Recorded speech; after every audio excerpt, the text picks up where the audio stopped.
What is up, Elephant Money? Welcome to the show, Patrick. What's going on, buddy? We got Patrick from CryptoZilla in the house. Zach, Cryptozoa. My bad. Listen, this is my third or fourth drink. I'm sorry. Zach, you're gonna have to take over. Yes. By the way, let's just make the announcement now. Zach will be joining us every Monday night. Hello, everyone. The reason is because Goldwyn and AG Crypto. Oh man, I'm screwing everything up today. That's why I'm here for. Go ahead. We've had too many drinks the last couple of Monday nights, and so we need to keep someone on the show that can steer the ship when we get a little crazy. Does that make sense? Put it in the chat if so. That's right. Let's get a 1 in the chat if that's clear. If that's crystal, if that's clear as mud, give me a 1 in the chat. But yeah, I'll be our designated host tonight with some green tea. What you guys sipping on today to relax this evening on this historical evening tonight? What's going on with y'all? Listen, I got my Jack and Coke. Oh, like always, that's my go-to drink. Goldwyn, what you got this week? Vodka and cranberry. Vodka, cranberry. And then what we got, Patrick? The Breakfast of Champions, the Michelob Ultra, only 2.6 carbs. That's the way to go. It's recommended for girlish figures. Yes. Nice. Yeah, I definitely had to have a drink today because just with everything going on. I want to get to it, but before we do, I kind of want to hear your background and figure out how did you even get into crypto and how did you what sparked the interest to get into it, Patrick? Well, my crypto journey started in 2016, and that's when I bought 40 ETH for $12.50 a piece. And then that was back in 2016. And then in 2017, I sold nearly 90, I sold it, nearly all of it. And I bought a lot of, she coins, altcoins. And then in the bear market of 2017, they all fell about 95%. And so that was my introduction. But, I thought I was a genius for buying ETH so low. And so I thought, well, shoot, just buy a lot of cheap tokens. And of course it'll, do the same thing, but 100x. But since then, I just knew that it was kind of it was the path. I just couldn't figure out the right project, I guess. And so I started getting into degen farms in 2017 and 18. And they're kind of, I guess, the precursor to the projects that we see, but where they would create an LP, spin up a token, pair it with something else, and then that's how it would get its value. Mm-hmm. But essentially the price would spike and then it would fall, and then you just had to figure out your strategy.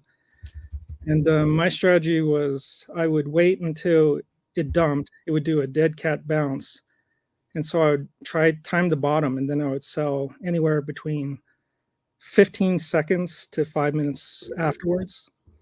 And that was profitable, but then they kept rugging. So I was like, I had 5 rug in a row, and I went, oh geez, this is not it. I had a winning formula, but I couldn't apply it to anything because they would just steal my money. Mm-hmm. And then I was in a Telegram for these degen forums, and one of them said, oh, there's this thing called, drip. And so that Stun Breezy was signing everybody up. And so I just started researching it. And that was kind of my entry into the DeFi world. And then from there, I found Elephant, of course. Wow. What point did you get into drip, Patrick? When? I was in July 1st, 2021. So at what time? You were pretty big run up, right? Yeah, I bought it at $5.48. Oh, nice.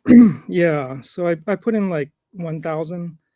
Mm-hmm. And then within that month, it went up to $11. And then I put in the rest of what I had for investable income, which was $9,000. And then I rode that all the way up to $169. all the way to the top. And then, of course, we know what happened after that, all the way to the bottom. Mm-hmm. But in the meantime, I also was, because of my writing in cryptozoa.com, my Medium publication, as far as I can tell, I had the largest group in Drip. And so I benefited off of their like kind of multi-level marketing sort of thing. Mm-hmm. But then, the price fell, and thank God I got into Elephant. Yeah, that's really an interesting kind of story how you got to this point in DeFi. You mentioned 5 rugs in a row. That's incredible. How many would you say roughly do you think out of the out of rugs that happened to you? Like what number of projects did that occur? Would you say like 20 different projects, 100? Like how many did you think you may have got involved with where after a short period of time it just was apparent either from the community or just from malicious activity from the developer that the project just died or maliciously rugged? Yeah, I mean, I was going really heavily into, whenever there was a new project, I would get into it. And so I must have been in over 150 projects. Oh, wow. And the third would rug in my 150. How do you keep up with that? A lot of Google Sheets. And like I said, it's I knew with such a risky segment of crypto that you have to have really good money management. And so I would only throw in like 500 or 1,000 depending on for each project. And I was profitable enough to keep it running, but I just knew it was just way too much work and too much research, and then they would rug. So it was just a bad way of making money. I think Patrick's going to have the cake for a while on Rugs to Riches. I'm not sure. For sure. A third of 150. That's 50 rugs. Woof. I mean, that's Hall of Fame status right there, man. That's a real DeFi pioneer, someone who's putting their hat, in the middle in multiple different, battles. So that's really cool. I am sorry for your loss, but once again, it's kind of interesting to meet someone who's been that, resilient as well. To me, it's just paying for my education. So I self-rugged with ETH. And, I went through all these like degen farms, but, the second largest rug actually was this project called Titan. And I don't know if you're familiar with that, but Mark Cuban was touting it at the time.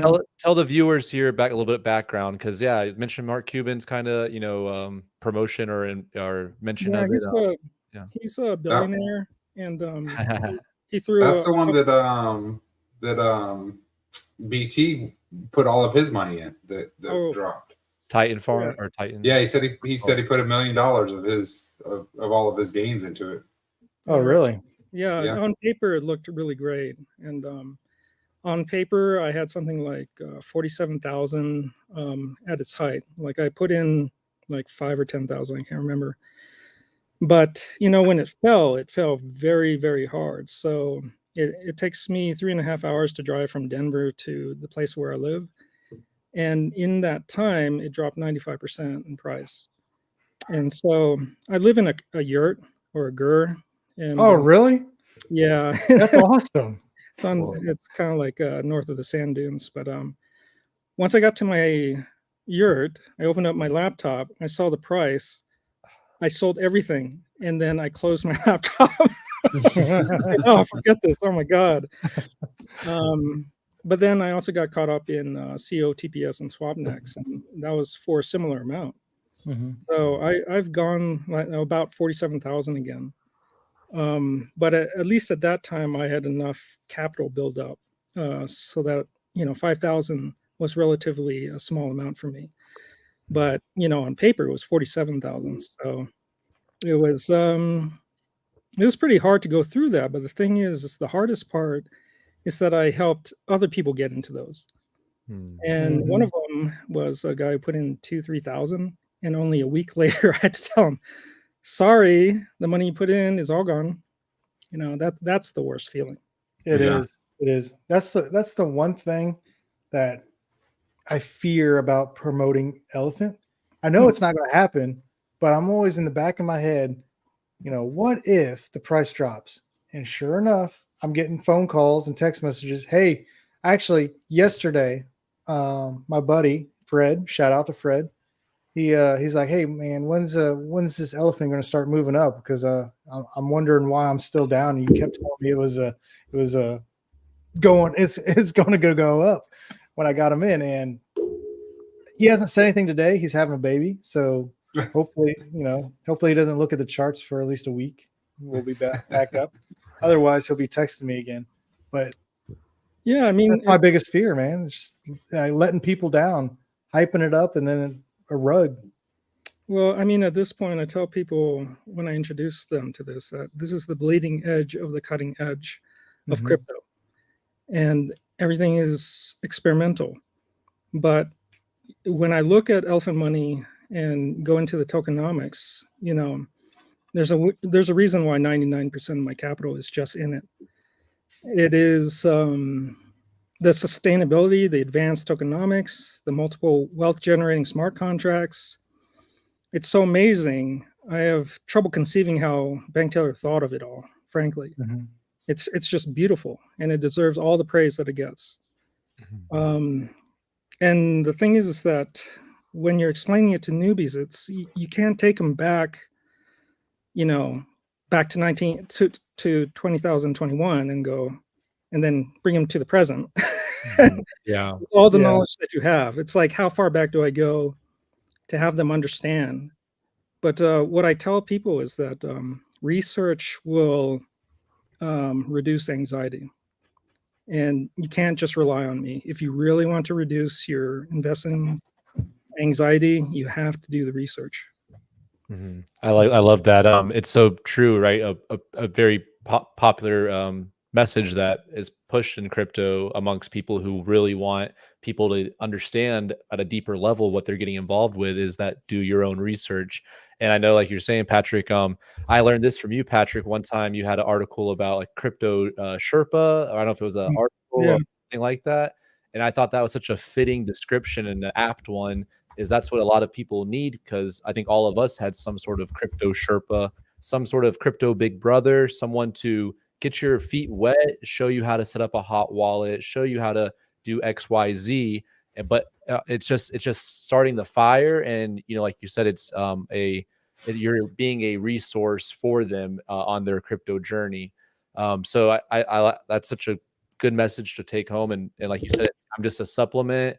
I'm here to answer questions and provide my years of experience and my, hundreds of projects of involvement and all the research that's gone into that. But ultimately, at the end of the day, this is your capital. You get to buy more when you want to, you get to sell more when you want to. And, it's showing them just like you said, each one teach one, and putting the power in their hands. And oftentimes, like AG was mentioning, if people get, with price sensitivity, everyone wants to make money, not lose money.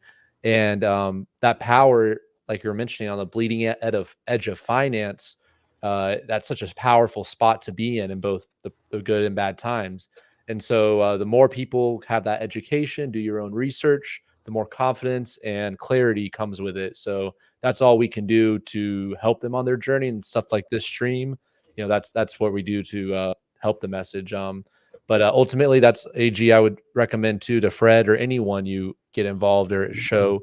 It's always a start so small, let them get their feet wet, and then according to their proper financial situation, invest. Because that's something, and I'll get back to floor in a moment, but as Patrick mentioned, 5,000 people hear, oh, you put 5,000 in this project? Dude, I'm going to put 5,000. It's like, well, 5,000 to me is a lot different than it is. I'm just to be blunt to what your financial situation is. Right. Yeah. I might have 5,000 in 10 different projects right now. Whereas, right. And so it's oftentimes, you have to depend on the maturity of the financial maturity of the individual you're working with, like, to share numbers or, to work with them, sit in their shoes and help on there, because people just following and jumping in and getting over invested ultimately just leads to people's being emotional and getting wrecked. And that's what we don't want to happen. We want gains and the herd to win. So sorry, that's just a lot there, but do your own research is such a powerful message. Zach, how many projects are you in right now? Not many. Actively, like with a large, like, I would say over $1,000. Like I would say less than 10. So when it comes to, I'm also, I would say, 70%, 80% into Elephant Money's ecosystem and products. But I typically will keep, I like to explore other areas, but the Elephant Money is my and ours decentralized bank, right? So that's typically where that's my home base now. Everything jumps off of there. So I know I want to get into this too. I know Patrick has some pretty cool takes and kind of portfolio management strategy that I'd love to hear about, how he approaches his Elephant Money positions. So that's kind of my perspective when it comes to like getting risk management and but yeah, like I said, I've been in I've probably maybe in total 150 projects, not in a short Hey, period that's a of lot. time. Yeah, You but guys are crazy. You got all the I- big money.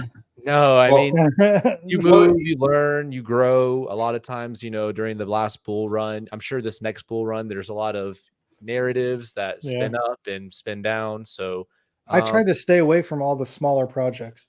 Elephant was my first DeFi project that I got into.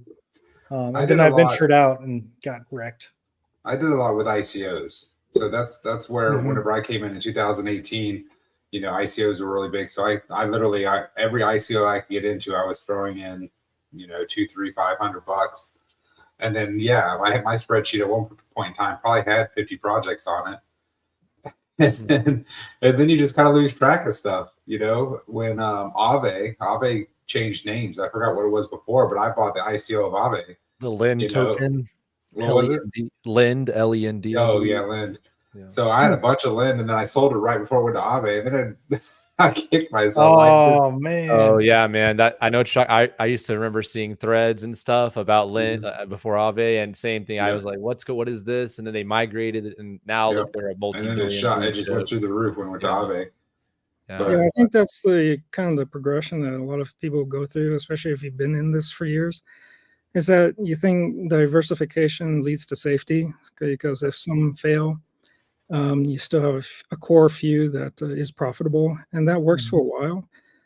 But then it sounds like a lot of us have gone down the same path where all of a sudden we've just, focused down to something like Elephant Money. And for me, I look at it like any of the richest people in the world, they put all their bets into one business. So Bill Gates with Microsoft, you have Warren Elon Buffett with Coca-Cola. yeah, exactly. And so when I look at Elephant Money, I know that it's something special. I mean, it was one of those things where I had to go to ETH Denver and meet him, and shake his hand. Tell us about that. You got to meet Bank Teller in person. And Yeah, it was. talk to him? I don't know how I ran across it, but all of a sudden ETH Denver came up, and I just went, "Oh, I wonder if he's going to this." So I texted him. I said, "Are you going to be at this?" And so he said, "Yeah." And so I just got into my truck and I drove to Denver. Nice. And 3.5 hours away. Yeah, 3.5 hours. Did you get a hotel room or did you pack up your yurt and take it with you? I think I stayed with my brother. He's in the area. And so we had lunch. I talked to him. We discussed crypto and his tokenomics. And there was just there's a line where he said, I can't remember his exact words, but he said something like, along the lines of, "I was born and bred for this. This is my last stand. All my abilities and my knowledge is going to go into this." It was something along those lines. And I was like going, well, that's the kind of commitment that I need to back this. And so that's when I started writing. And I was writing at one point, like every other day or even every day. And most of the time I was writing to understand it. And the more I understood, the more I got excited about it. And my background is in SEO, but my ability is in, I guess, condensing information, making it palatable, go into the hows of thinking about something. Because when you're confronted with something, especially as complex as Elephant Money, you kind of need a Sherpa to explain it to people. And it's a conceptual problem. Like, what's the difference between, like, say, a wallet and an exchange, and then a centralized exchange versus a decentralized exchange? And most people go, "Can I buy it on Coinbase?" Like, Yeah. sorry, I have to take you through the different steps to get That's so to true. finally No. be able to invest in it. Yeah. But what I used to do is, I would set up a MetaMask wallet for them, and I would just send Elephant. But now I don't do that. Now you have to have an entry. You have to have either crypto.com or Coinbase. Yes. Yeah. You have to be responsible. It's your money. Mhm. So only if they're willing to go through the learning curve on that, am I willing to, like, take them the rest of the way. Mhm. That's kind of my similar approach when individuals I help as well kind of onboard is I always mention, like you're saying, have it for all tax purposes in and out for both also your any traditional banking you're having onboarding of funds. This is the best and easiest way. And as we're talking about decentralized finance, it's a whole new world, and we're gonna go slowly through it. We're gonna talk about some funny words and stuff, but as you learn these topics, you'll be able to put together the industry that is what is cryptocurrency and what is decentralized finance and what are these what's the big picture of all of this. So that's what I find a lot of joy spreading that education, because it's something that isn't taught in schools, or right, it's really, like you said, people like yourself, writers online, amazing cryptocurrency and financial educators, and a span of things from both the hardware to the financial side to the humanitarian to the philosophical. Like, it's just really cool to meet all these people from different angles. When it comes to your writing, you mentioned Cryptozoa. How did you get involved? And can you tell us more about Cryptozoa and what you guys do as a group of writers? Yeah. Oh, I'm hearing an echo. That was me. I'm sorry. Oh, it's Damn so it, Goldwyn. so I started Cryptozoa essentially for me to figure out crypto. And so I wrote a lot about, like, degen stuff. And funny enough, when I wrote about, the downfall of Titan, that got me the most of my audience. And then I started focusing down on, like, DeFi projects. But then there's a certain point when, like, say when I got into Drip and Furio, that I was looking around at the influencers out there, or the people with the biggest audiences, and I saw that they're mostly on YouTube. But from my SEO experience, I knew that textual content, I could wipe the floor with all of them. And because that's the easiest way for Google to understand what a piece of content is about. Mm. There's a separate search engine for YouTube. But if you can be on the first page on the Google search, it's a much bigger search engine. So how do you do that? Well, you demonstrate expertise. And how do you demonstrate expertise? Well, one way is through a bunch of articles. And so I was writing for myself, and then I started writing for other people, and I put their IDs on it so they could grow their downline. And then later on, when that fell, I was looking for a project that I could really get behind, something really that didn't have a downline element to it, that through the sheer tokenomics, it could be successful. It's not reliant on, say, other people being convinced. So I just went full into Elephant Money because I felt like, okay, finally, this is the thing. Everything else is going to fail. It has the hyper compounding element to it. It's just there's just no path to where it's sustainable. Mhm. So once I recognized that in Elephant Money, I went, okay, this is it. I'm going to approach it like it's my business, and take ownership of it. Like write articles as if I'm the owner, even though I'm not. I'm benefiting off of the developer. But what I'd like to tell people is, I'm kind of well, sometimes I'm the FOMO arm. Sometimes I'm the how-to arm. I'm able to say things that, say, Bank Teller can't, such as opinions on the chart and price action. Mm-hmm. Like a CEO or someone in that position should not ever say anything about that. Like this is a guaranteed way for you to make money or whatever. But I can express my personal belief in what I think the future holds for elephant money, and that's just my opinion, and that's fine to do. And but you know, the thrust of what I write about is how to think of certain things, how to strategize about it, what's the best way to optimize. You know, the name of the game, if you're playing the game, is to make money. And that's not just a fun and game sort of thing. It's serious with serious implications. And if you lose it through like scammers or something like that, you know, there are people who commit suicide over that. So, you know, this is a game you play to win. You don't play it to lose. But you need the right vehicle. And so all the mistakes, the rugs that I went through, hopefully it's getting fewer and fewer the farther I go down the line. Yeah. So finally it's like all of a sudden it's like narrowed down. So all of a sudden it's like, okay, elephant, that's the thing. Yeah, so that's kind of what I guess. So I read one of your articles today, and it inspired me to about the whole transition from Stampede into Trumpet. And I don't know if you guys want to segue into that. Let's jump in. But listen, complete honesty, I was pissed.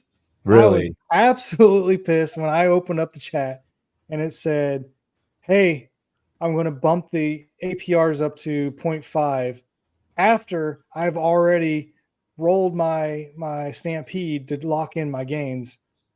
Oh, dude, I was so livid. I was so hot. And I'm like, damn it, this is ridiculous. Why would he do that? And then I went and I listened to your Medium article of Stampede and Trumpet and all that, and why it's going to be a good thing. And I'm like, you know what? I'm just going to let it go. This is the way to go. Just do it. You know, just move it on over. Don't let it sit in Stampede anyways.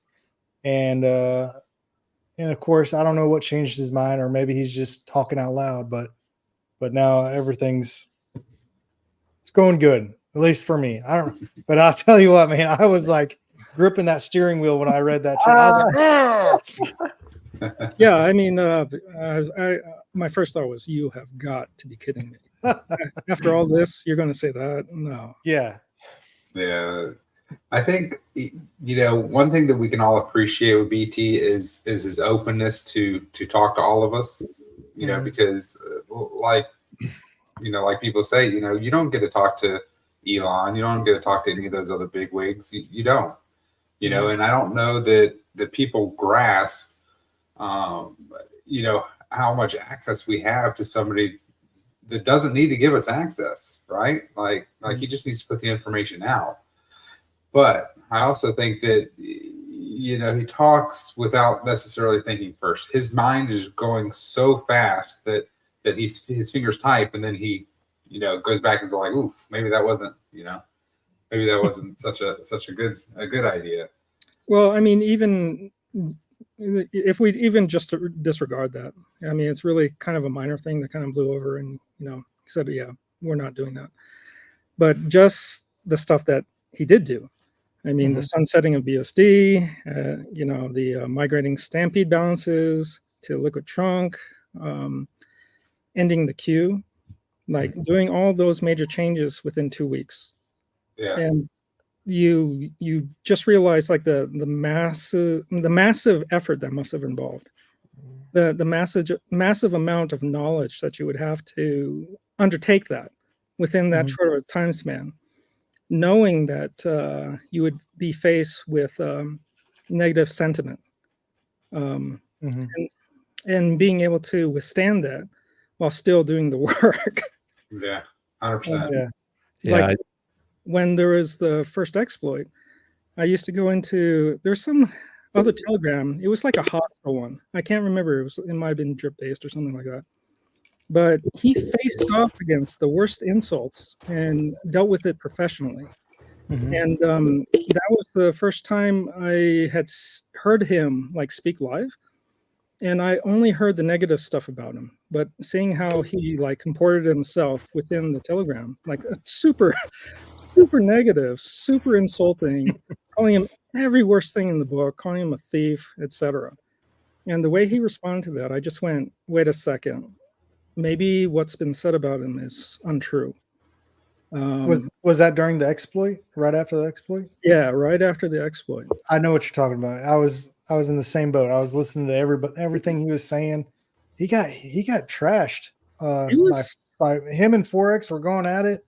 I mean, once or twice, and yeah, if you listen to all the Maxes, you would think that he was, the evil incarnate.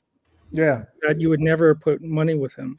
mm-hmm. But I actually fell in love with BT after hearing all that, because I was like, man, that's exactly what the moment that when he started defending himself and coming out and saying, hey, this is not me, this is an exploit, contract's all right. The more he spoke, the more it came to me. I was like, okay, he's not doing this to get rich. He's doing it to leave a legacy and be known. So I'm like, I want to follow him, because he's doing it for more than just money. He's building this decentralized bank to help everyone else. And I think it's more of a pride factor for him, which I appreciate. Yeah. And I'm like, he doesn't want to see it fail, so he's going to try whatever he can do to keep it going, because yeah, that's his baby. That's like Discord. The last few days, I've been in there, and I don't try to argue with people, but I just try to say facts and whatnot. Mm-hmm. And that's what they say. Oh, he's a thief. Oh, he's doing this. I'm like, why? Like, if he was really trying to steal the money, he would have just let it die on the exploit. Like, why did he go through this 18 months or 20 months now of hardship? Mm-hmm. To kill it now? What, are y'all crazy? Like, yeah, no, he doesn't want to tarnish his name. Yeah, I think that's something y'all are pointing to, is that his vision. He's always had, the individual with the vision to start Elephant Money and to see what the promise of blockchain and DeFi could be when managed appropriately. And that vision has led us through the thick and thin, and it's remained clear. The mission, cash flow for all, and really bringing about financial opportunity to anyone around the world through blockchain technology. So that's something that I've always admired, is that strong vision and his ability to with that there's some saying like that, but with any if you have a why, you can brace anyhow, or that kind of thing. So that's something I admired in his leadership. He's always kept the course. And as you guys are mentioning, there's so many devs out there who have such a short-term mindset, and they just see it as a job or as a paycheck. They got to get their do their thing. Whereas you have someone who has the passion and the legacy factor we're speaking of. I mean, the work and craftsmanship. You can't buy it. You can't pay it. It's just true identity. It's who he is. So yeah, big shout out to BT, and congratulations to the herd. I'll cheers to you, gentlemen. Cheers to the herd for this successful migration. I mean, like Patrick was mentioning, just some of those few changes in the last short few weeks. These are just major, improvements and kind of, reconfigurations. But this is something that, as many of us have been involved in other projects, right? Updates are delayed or promised, or roadmaps are drawn out with Q1, Q2, and here we have a one man with one vision and being able to knock it out. So cheers to the herd. Cheers to a successful migration. Cheers. And do it again. Let's do a couple more cheers. Let's do a couple, man. Let's do a couple. I think you're cheered ahead of us. So I think my face is all red and everything. I might have to go get another drink. It's that blood pressure. You're still a little bit upset. You gotta. Dude, I was a little upset. I was like, SK told me last night to do this. And then I go in the chat and he says the same thing. So I'm like, okay, I'm going. Oh, dude. Oh, man. Well, I mean, you could have seen me. We could talk too, because the last couple of weeks, AG, you kind of told us your plan for the future, and that's been blown up because Yeah, you were huge. Speaking of that, oh, dude.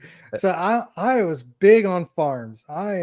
This is my strategy. I'm going to work off farms, and then BT comes out with this statement that he's going to sunset Stampede, and I'm like, oh, okay. I kind of figured that there's no point of having Stampede and futures. It does the same thing, two different coins.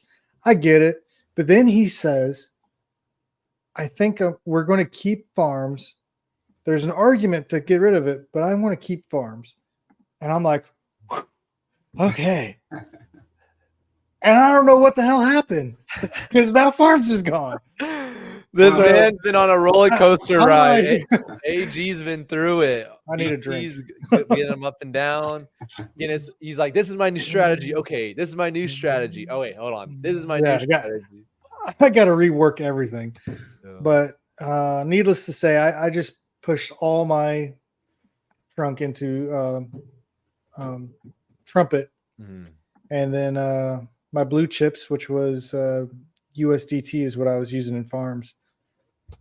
I moved that into BNB, and I'm just sitting on BNB. I was hoping to buy some trunk when it dropped down to like, I don't know, 5 cents, 4 cents. Oh, wow. But that's not going to happen, I don't think. Yeah. It seems like it's leveled off. I think we'll go back down to maybe 8 cents. Yeah, that's where I bought in is 8.3. Like I had some set aside. Were you waiting for it? Like watching? Yeah. But I was looking at the chart, and then I saw it, and I was going, well, I could either do this the slow way, like put in a little bit and then put in a little bit more later. But, for me, I was just going, well, this might be the bottom. So I just put in my available capital that I could put into it. Yeah, 8.3. I'm looking at the chart now. 8.3 was pretty close. We'll see. We'll see in the coming days. I mean, there's still a lot of Stampede that needs to be transferred over. So. Yeah. I bought a 2 BNB worth of trunk at like 10 cents when on the way back up. I was like, well, I'll just get it now just in case. Yeah. So we should talk about like the different changes and the reasons for them. Sure. Yeah, that's a great idea. Where should we changes start? To fuck AG crypto out of his strategy. That's the reason why. I mean, I can see it now. BT was watching 2 weeks ago when you and Crypto Mason were like, "Oh, this is so awesome! We got it now." Oh no! And he's all like, "And kill." I mean, I have to admit, it took me a while to wrap my head around it. It took me all the way up to the point where I finally published my piece. But I definitely had certain reactions go back and forth until I finally figured out what the hell was happening. I mean, in the macro view, for BUSD, I mean, Binance had already said that they would end support. So earlier than expected, it was supposed to be in February. And so we really didn't have a choice. We had to make the hard choices now, especially before the anticipated bull run. Because all of a sudden, BlackRock, some people are saying that might come through in as early as January. So the time to strike is now. And then, there is some people who don't like the idea of BNB, but I think people confuse BNB with Binance and all their legalities. But, BNB is a token that is widely available through decentralized exchanges. It's governed by an independent council whose salaries are paid by bank teller. And because of the mechanisms, it cannot simply be erased from DEXs. It's out of human hands, and the machine controls it now. So I, for one, whenever someone brings that up, I go, well, don't worry. It's fine. Like a lot of times I found you don't have to go into in-depth explanations because they wouldn't understand anyway. They're just looking for reassurance. And so they're trying to borrow your knowledge. And so I just go, yeah, well, everything's fine. Don't worry about it. Stay invested. Come back in August. Just don't look at the charts. Come back in August or December, whatever. It's like the bell-like curve meme where you have the low IQ guy and then the high IQ guy and the middle IQ. The low IQ and high IQ, they're just like, it's fine. Everything's okay. It's all good. and the middle guys, let me look at the right. If you want the short answer and just the truth, then it's good. It's that kind of thing. And I know what you mean. Always meeting people where they're at, and like you said, not saying less than is necessary is always an easy way to help people get to the right path. But go ahead, you were saying with the kind of separation of Binance the coin, the BNB the token, and the network versus Binance the exchange, two separate entities. And you were saying. Yeah, I mean, there's plenty of liquidity out there, and even if Binance goes away, the coin still exists. Exactly. Yep. And there's a reason why liquidity exists in decentralized exchanges, because they can run it without human intervention. So there had to be a switch immediately for BUSD, and the best token to me is like BNB because of the liquidity. It's the largest exchange round who created it. There's restrictions that we see in the US, but the rest of the world uses it. So for me, it wasn't even a concern. And then when you go into the other, several projects that are rolled in one in this release, I mean, there's the migrating the Stampede balances and the Q. This is all related to, the stablecoin and the legislation and the pressure that's being brought to bear. So like a road, it's like, BUSD is the canary in the what is it? The cave mine? No. Gold mine. Yeah. Gold mine. It was, yeah. That Stampede after the trunk depegging was not contributing to the elephant ecosystem. The economic, so all economic effort was focused on the repegging, or basically on liabilities. So the Chris, you like repegging, right? Yeah, that's a different kind of repegging. Is that like a reverse reach around? What would repeg? I don't know. I don't know. You have to be unpegged to then be repegged. That's right. Happens twice. Yeah, gosh. I feel like it's happened more than once being in the last anyway, in the last couple of years. We're gonna have to limit the vibrations that AG's on.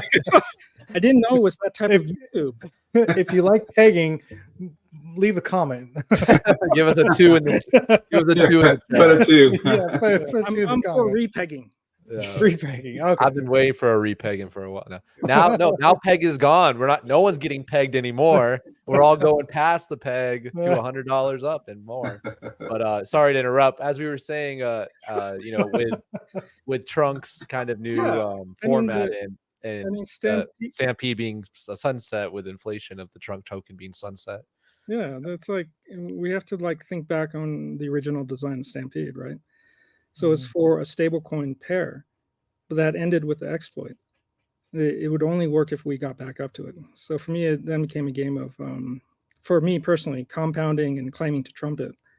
So now we have the full amount into trumpet, which to me is huge. I don't have to wait, 2 years or whatever it would take to just claim out, or 200 days, I guess, if I did it that way. And now we're into trumpet and trunk. And Trunk can act as an ambassador outside the walled garden of DeFi and into the greater world of CeFi. So centralized exchanges. I mean, centralized exchanges aren't the villains here. It led to Bitcoin price rising from 35,000 to 42,000 in a month, so a 20% gain. So when I look at Trunk, to me, $9 a trunk is cheap. That's just a start. So when you say $9 trunk, I mean, you think 6 months from now? I think that's well within the possibility of it.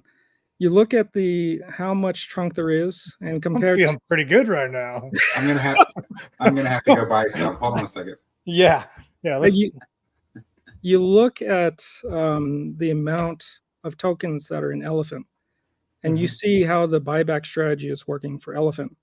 Well, in my mind, Bank Teller is rerunning the program, but he's doing it with Trunk, but he's combining that with the burn mechanism, through the minting of Trumpet. And so you have those two combined forces driving the demand, the supply shock. And so once the price starts rising, all of a sudden you'll have a demand shock meeting it. So a demand shock meeting a supply shock, like an extreme supply shock. Mhm. To me, it's bound to go up and bound to go up faster than Then the token. elephant. And Yeah, Wow. I think in the short term, it just like we talked about before, just depends on what I think in the next week, I would say, when the dust settles and people have migrated and we see what kind of the herd's stance is in the next week. But as, like Patrick's mentioning, I think as well in the short term, I think it might quickly outrun even elephant, in price appreciation. But So it's 12 definitely months from something. now. It's definitely something that if you don't have a bag of trunk yet, if you've never been involved in Stampede or Trumpet, right now at these big event days, something like today or the next week or so, right? This is something I would start listening to this, watch some SK videos, read some more of Patrick's different articles on both trunk and trumpet and the migration as well. But this is it's kind of gives me kind of goosebumps because you mentioned it's the reprogrammed of elephant success into trunk's body now. I haven't thought of it that way, but that's like a very apt description. He's gonna Yeah. go and he's taking that one step further with the burn, which is even even a stronger effect than even just a fixed token supply. So no, it's definitely a hot opportunity, and I couldn't agree more. It's definitely looking very good in the short term even. So I how? mean, elephant, it's math money. It's the way it rises is on a parabola. But when you open a token up to the greater market with way deeper pockets, it's an exponential rise. It's you put the 2 exponential, 3 exponential, 4 exponential. It's not limited by the LP at that point. So I had a question on SK's AMA, I think yesterday. Once, I understand how elephant, how the price of elephant works through the LP. Once Trump goes to centralized exchanges, does that not become like paper money? How is the price determined if it's not by pure math? Order books. Go ahead. Well, I mean, it's outside of the LPs at that point. There's I better be sure it's what I'm saying here. On a centralized exchange, I'll jump in just a little bit. There's order book flow, so there's people putting buy and sell limit orders on both sides of the price, and They calculate it all. that's how the market determines what the price is. It's the meeting of what the current buyer and the current sell limit they meet. So there's it's constantly just dependent upon the supply and demand of what buy limit are set and what sell limits are set. So that's why people they spoof and CeFi. They've been caught in exchanges. Probably I'm not saying like the biggest institutions, but like in crypto and other markets, they spoof the trade so it looks as if there's a lot of interest to buy at these prices, or maybe it's the exchange manipulating, saying, "Hey, there's a lot of people going to buy Bitcoin at 25,000." So it manipulates people's financial decisions through them being the owners of they have all the back end knowledge and data. And like I said, sometimes they don't play fair, but also, right, if everything's on chain with crypto, and we use decentralized exchanges where the constant product formula dictates the price. So that's how that pricing, the model is different. It's dependent upon just their order book flow and then versus like the constant product formula. It's going to be a little off depending on which exchange you go to. I don't know if you heard the story about Sam Bankman-Fried, how he made his money. Do you know how he got started? Yeah, the kimchi arbitrage. Yeah, he would buy Bitcoin in the US for, I don't know, let's say back then it was probably like $8,000. And then he would sell it immediately in Japan on their exchange for 8,100 at this, like immediately, but it was just $100 difference depending on the exchange. It was really sophisticated, like because a lot of people realize that kimchi premium. Was it Japan or Korea? It might be somewhere Japan. over there. Yeah, it was called the kimchi premium, but because to be KYC'd and like, let me pull it up real quick. I thought it was Korea. Let me see. kimchi. It might have been. I don't know. I'm just Because drunk. they had I'm sorry, yeah, I'm just in my head. I'm like, I don't, but because they had a very difficult a bit, it was hard to be KYC like on a Korean Bitcoin exchange. So that's Mhm. why that arbitrage opportunity existed. And like you mentioned, you can look it up if you just type Sam Bankman-Fried arbitrage, you'll read all about it. But it was he, and along with other investors he's able to get together, were able to take advantage of that arbitrage where many people weren't. It wasn't as it wasn't as easy to access. Yeah.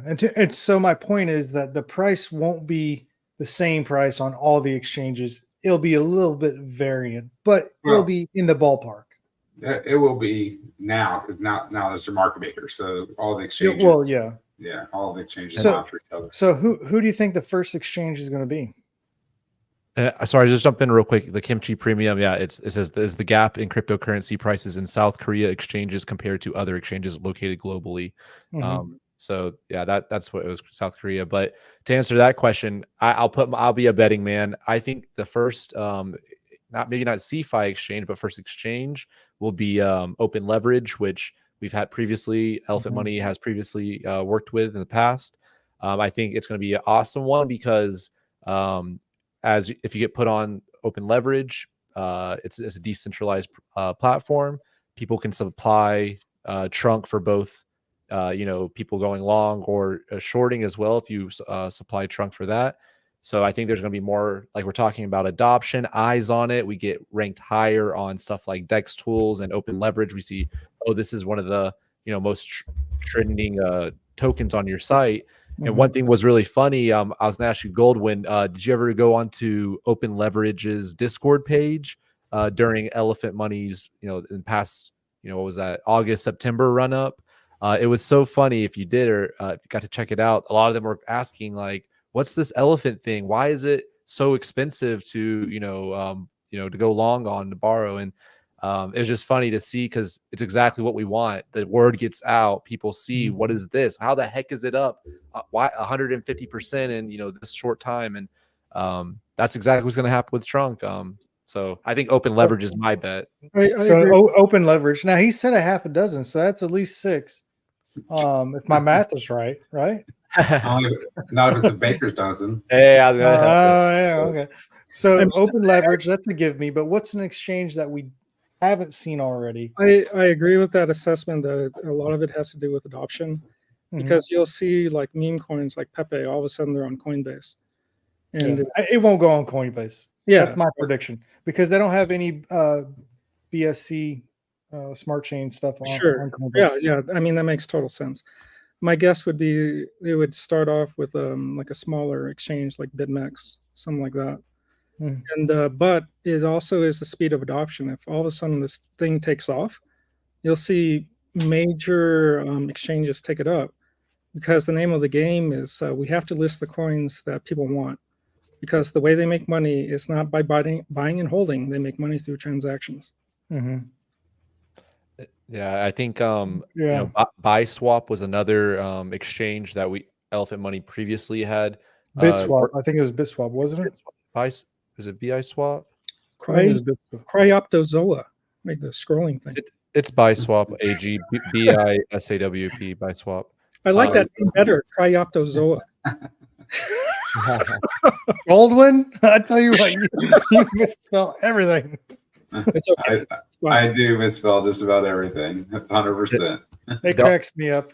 You're gonna see CryptoZilla come out. You better watch out. I like Cryptozoa. I'm wondering if that's available. Yeah. I'm sure it's gone. It's gone.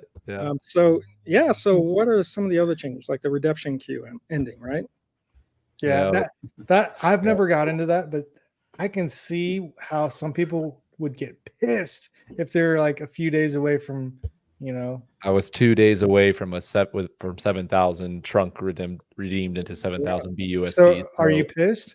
Yeah, it definitely was a bit of a let. Yes. Okay, yeah. I was expecting you to say no, not at all. No. But- No, I mean, I'll call it like it is. I'll call a spade a spade. No, I was definitely upset, and it makes me, like the butterfly effect. I was like 2 days. I was like, what was I doing? If I made one more YouTube video, if I blah blah, like if because it was funny too because even before this, you can see your estimated time to leaving the queue. So I was like, oh, I'm gonna be out Thursday, and then he started talking about rumors about updates and sunsetting, and I'm like, oh, I'm gonna be out Friday now because the price had dropped a little bit. I'm gonna be out Saturday, and just kept going a little bit slower because and sure enough, the sun was it Sunday he ended it. I get my days confused. Yesterday evening, it was about 4:30 p.m. Eastern time or so, and I'm still sweating. I'm looking. I'm like, there was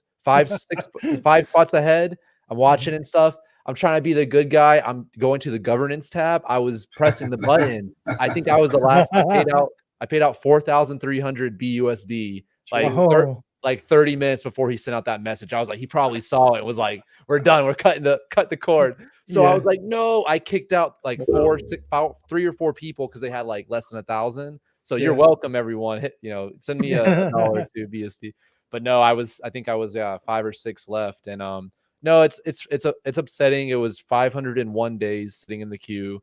God. But ultimately, like we're talking about, I have vision as well, and obviously I understand the protocol on a fundamental level. So that gives me, like I said, I'm upset, but okay, I gotta wait a little bit longer. And hey, it's actually might be a blessing in disguise, because if I had that 7,000 BUSD, I might get a little bit distracted with here. I would have definitely bought some trunk right now and stuff. I probably would have put it all back into trunk at 8, 9, 10 cents. But no, it like I said, I may have, who knows, this has happened to me multiple times where I hold the bag for longer than I intended, or I forget about a coin, and it oftentimes has been some of my biggest wins. One in particular was Veracity VRA.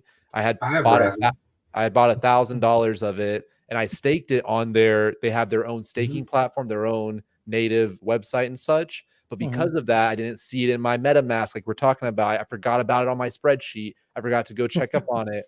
And I came back, and that $1,000 had turned to 117,000. And I market sold. I dumped. I probably got incredible slippage. I dumped 100,000. I kept 17,000.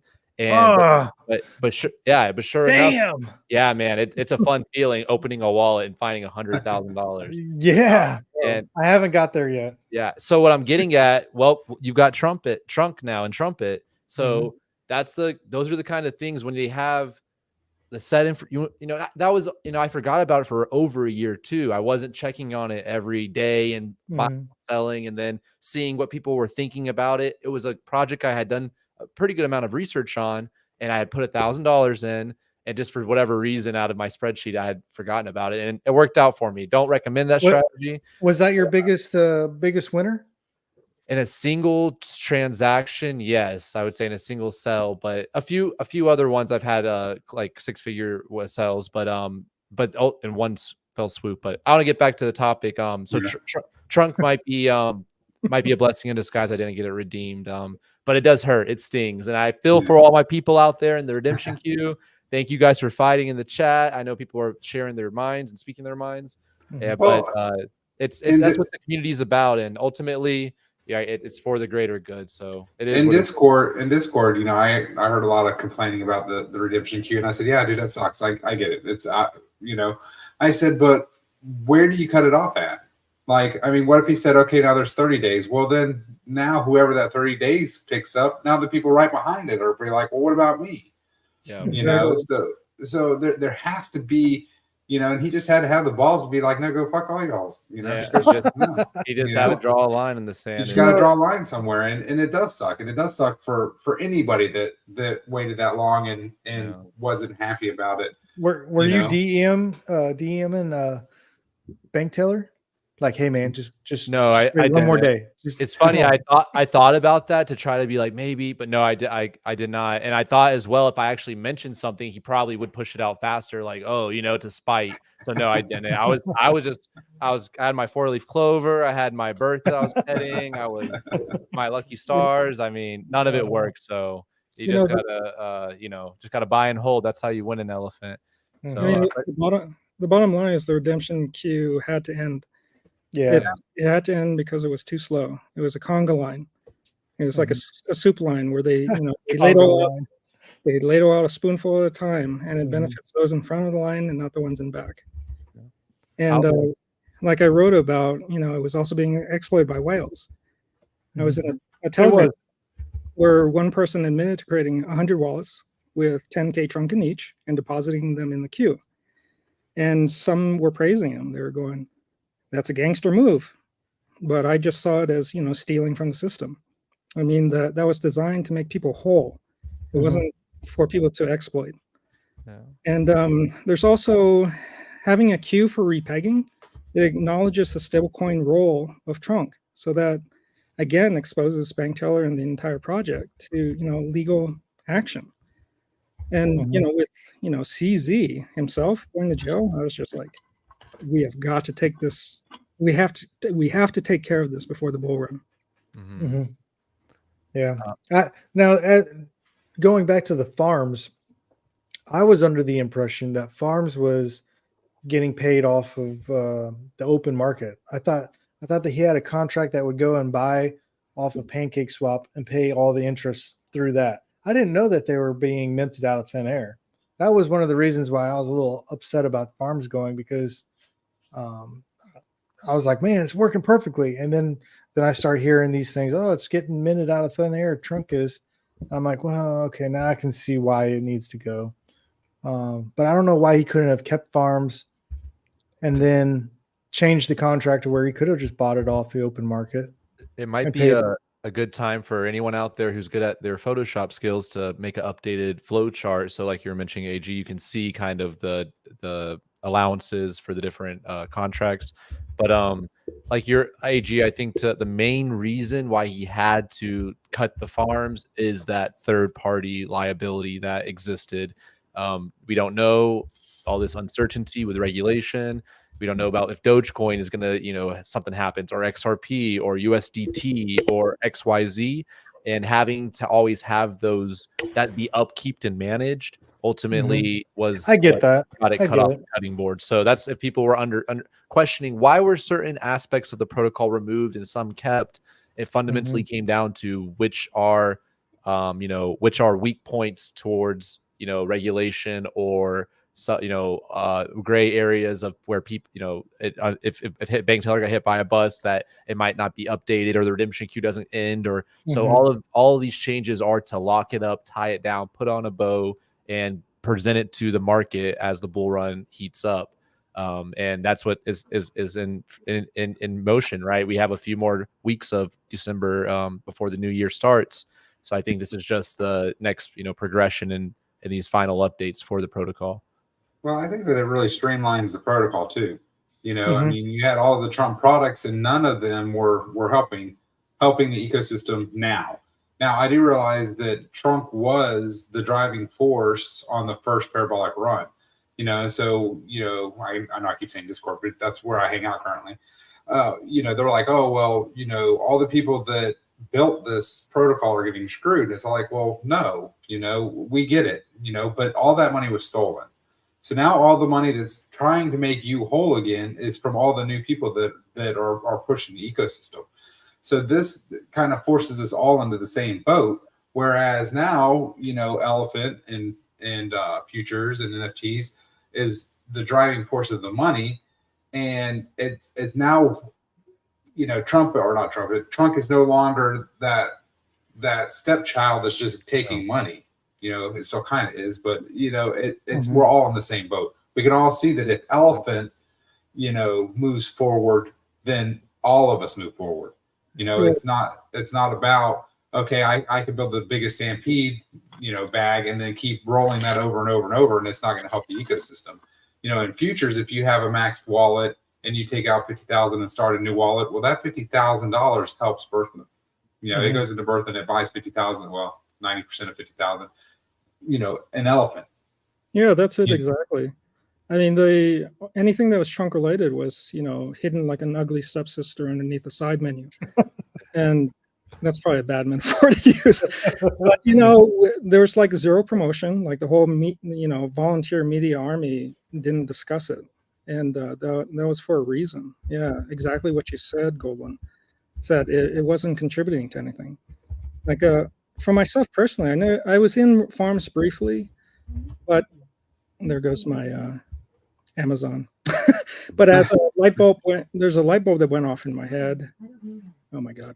And as I sold everything to establish, my Trilly bag, I had no use to park the funds. I mean, I sold my Bitcoin. Like the last thing I thought I was going to sell, but I was like going at the time, I was going, you either get it now, you establish your Trilly bag now, or you will forever wave it goodbye. Like the ship will have sailed. And I've never regretted doing that. I also didn't see a clear, I saw a path to getting to repegging, but it had a lot of uncertainty on the timeline. But, if you look at Elephant from, post-exploit bottom to a near all-time high for the second time, that would have been your 5X, and you could have exited out and been whole. Mm-hmm. Yeah. And I think Trunk will do exactly the same thing, but I used to describe Elephant on steroids, but I think Trumpet and Trunk is really going to be on steroids, honestly. Yeah. Do you? Yeah. So, All right, I want to jump in real quick. okay, go ahead. Do you think that people are going to start bailing out of Elephant and just going into Trunk? Well, I think that's happening now with some people who are trying to time the bottom. I haven't looked at the numbers, but I think only a third have transferred last time I read on the Telegram. So we have a big amount that are coming in. And so all those people are still having to confront that decision point, whether to sell it and go in heavy into Trunk or go into Trumpet, or to sell it. And we haven't seen the bottoms yet. I'm kind of hoping that it's 8.3. We'll see. Until he starts up the buying machine for Bertha, that's when we start seeing it go exponential. When do you think that's going to happen? Well, it'll follow the same pattern as Elephant, but more steep is about as accurate as I think it's going to get. Yeah, he said governance contracts were being worked on tonight, is what he said at some point in time today. Yeah, with the burning, okay, so you have a token that's it's going to be on the open market, has a burn mechanism, and it has an automatic buying mechanism. Like when you hear the stories of Hex and Richard Hart, it went up like 16,000%. And some of the speculation behind it was that he was manually doing buys. So it wasn't like an automated system, and he drove it all the way to the top and then he sold it. And that's how he made his millions. So now we're taking the same thing, but we're automating it. And not only that, it's not just 1 quadrillion tokens. It's what? I can't remember the number of it. 100 million? I think it's like 125. When I did you have a much tinier amount, and it's becoming deflationary. There's going to be less of it. I think 125 is what ETH is. I think there's 125,000 or million ETH, and that's what, $2,000 right now. Well, yeah. Well, it's being used though. Trunk doesn't do anything. Sure does. It gives yield in Trumpet. When I look at Trumpet and Trunk, to me it's like a meme coin with a mechanism behind it to drive it up. Now, could he change the code of Trunk to do something? Could you write smart contracts on? I'm not a developer, but his stated goal is to revoke it, all the contracts, or as many as he can. And that's for a reason. One, he removes himself from the equation, and so all of the legal issues and regulatory exposure is all of a sudden gone. Like the machines are running it. The other thing is that he can't be accused of manipulation. And a lot of hedge funds, they're dealing with other people's money, and they won't go into something unless they know exactly what the rules of the game are. So they'll look at these recent changes. There's no way they would ever go into Trunk until it's revoked. But at the moment it's revoked and it goes on to centralized exchanges, hedge funds are going to take a close look at this. And then one person's going to get into it and it's going to be super successful. And then everyone's going to pile on. Yeah. And I really think because, I was wondering why he was pushing so hard to try to have the keys revoked by this year. And I really feel like that's the conversations he's had. I mean, obviously I don't have any inside knowledge or anything like that, but I feel like who was that guy that's a billionaire that he's talking to? Oh, I can't think of his name now. Steve Harvey. No. He's an actual money guy. Oh God, I can't think of his name now. He's the gentleman who got the Terra Luna tattoo, right? You know what I'm talking about? Oh yeah. Mark Novogratz. Novogratz. Yeah, Novogratz. Yeah. That's the guy I'm thinking of. Mike. Yeah. Mike. Yeah. Of Galaxy Digital. Yeah. Yeah. So maybe he's talked to him. I mean, he's got billions. I mean, fun. BT said he talked to him twice, like 2 or 3 times. I thought. Thanks, Greg. There you go. Hey, nice. Yeah, I think there's definitely going to be more opportunities as the market heats up. A lot of, we talk about our EM live in-person conference in 2024, but also other sort of crypto, Bitcoin. Is Bitcoin not in Miami this year? Or aren't they going to Tennessee? No, it's in Tennessee, Nashville, I think. Yeah. So I mean, all of these sort of. Sorry, you're going there, Patrick? Yeah. Are you really? Nice. Yeah. We'll definitely have to get the herd and all together, and all these different events. But because as we know in crypto, it has that virality component behind it, where once it, just like we're talking about the hedge funds, once they find the good things, the cream rises to the top. And people who really who are involved in the space and they go to like a conference or networking in this space, like that's the word of mouth travels. So, and also once again, as we print green candles, will appear on the automated side when it comes to bots that find the pumping coin. So it's really cool, a machine that is all kind of being wrapped up. Zach, you want to run through how to migrate your Stampede real quick? Sure. You want to do it live? Let me pull up an account. Let me pull up an account real quick. Give me 1 moment. Go ahead and pull it up. I'm gonna make myself another drink. You should just make a cooler, son. Come on. Make a cooler. Hold on. I gotta fix this. There you go. Look at that handsome man over there in that yellow outfit. Hey, what's going on, ladies and gentlemen? Let me pull up I'm gonna pull up a Stampede account with just a few trunk in it.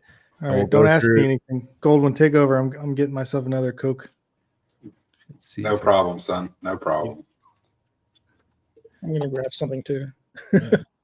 Give me about 30 seconds, 20 or more. All right, so Tony, the quick synopsis is you just have to go into Stampede and then click in the Stampede button, and then there will be a button that says transfer to Trumpet. You just click that and approve the contracts, and it will automatically mint your Trumpet with your available and total deposits.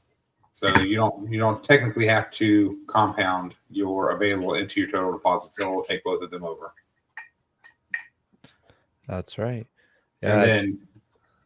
And then that's fully liquid. So if you did want to sell, you would just redeem your Trumpet for Trunk, and then you can sell it on PCS.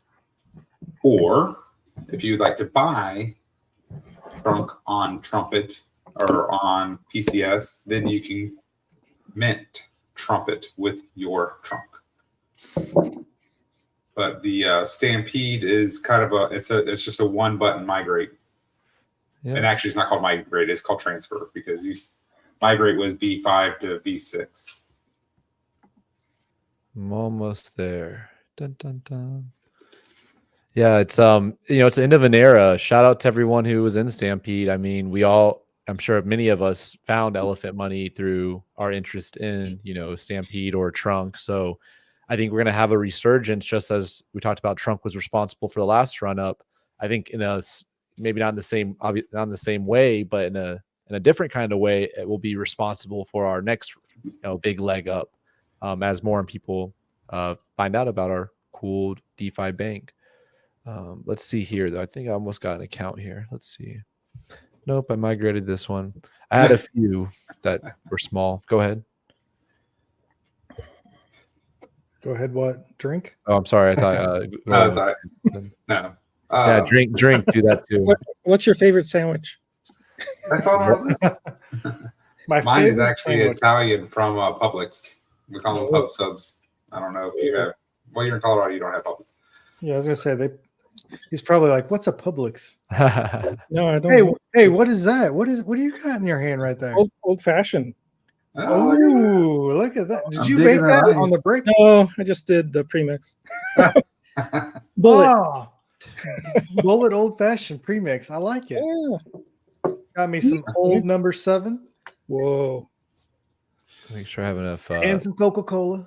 Gotta All right. mix it. I'm a mixer. So, Patrick, what are your thoughts about the transition to killing all of the liabilities? I mean, I'm all for it. But I luckily avoided all of the landmines that people are running into, so I didn't go into the redemption queue. I took all my money out of the farms and I put it into Elephant.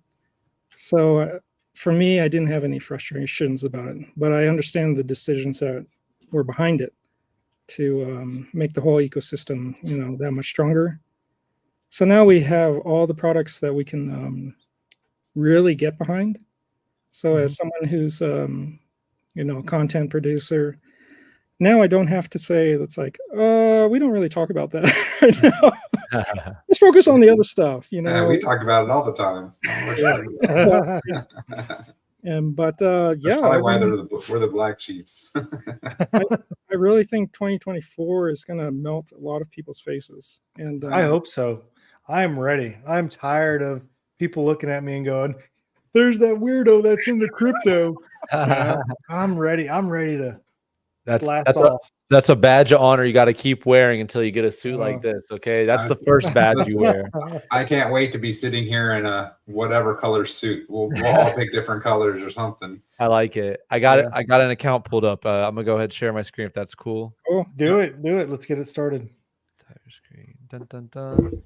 All right. If you just could put my screen front and center and let me know when it's ready. It's going. I see it. Look Awesome. at that. Subscribe and happy hours right perfectly. Whoa. I am good. I lined that shit up perfectly. I love it, man. So if you guys aren't familiar, we're here on the Elephant Money Stampede dashboard. This particular account, this individual hasn't been too active in the herd. If we click here, we can see this this individual hasn't migrated to Stampede V6 yet. So this guy, if we click here, the last interaction was 478 days ago. Wait a minute. What, do you have some random person's account? No, this is one of mine. It only has 5 trunk. I have lots of wallets. This is one that I had.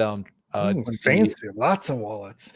When I was trying to win the lottery through the raffle through the random minting. So one time, just for fun, I had minted 25 trunk.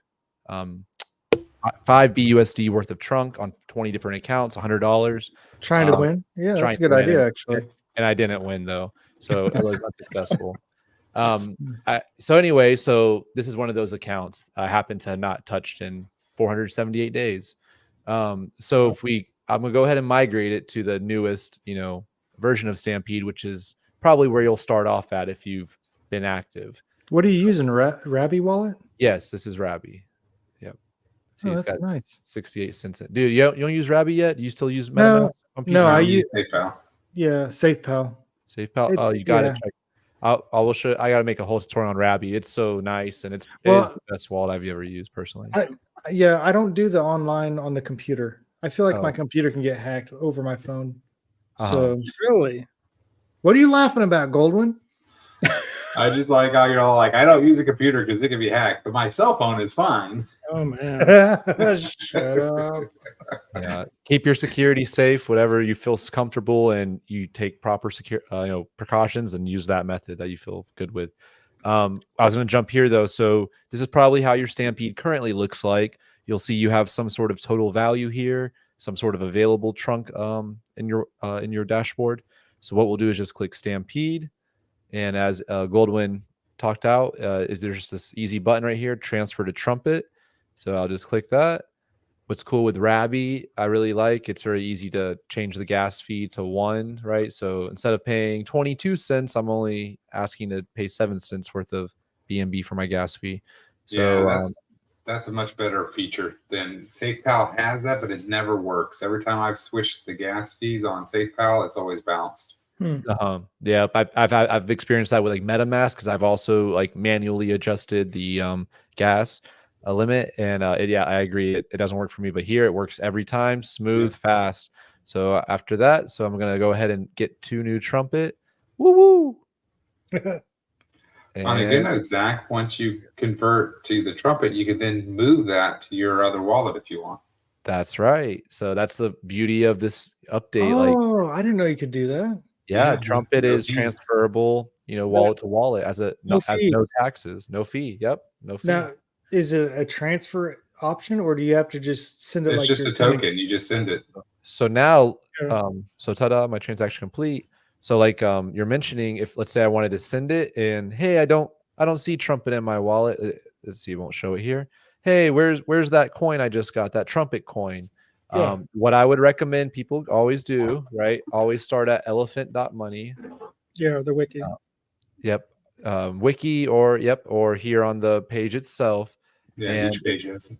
if we never want to go clicking random links, right? We talk about this so much, but stay on the designated official channels, which are right, the Telegram. There's only one official main channel, right? The wiki.elephant.money page. I'll just pull that up real quick. If you have any question, you want to study elephant money, you want to learn more, there's plenty of stuff to dive in here. So start here, and then that's when you can, if you want to learn more detailed strategies and opinions, like looking in the CryptoZoa articles. But if you want to found the foundational knowledge and information yourself, here's a great, this is where you need to go. Little rant there, but what I'm getting at is, so if we go over to Trumpet, you'll be able to see the official contract linked here, right? Tutorial right here, the security audits, and what's this dashboard here? The Dune dashboard, the analytics dashboard.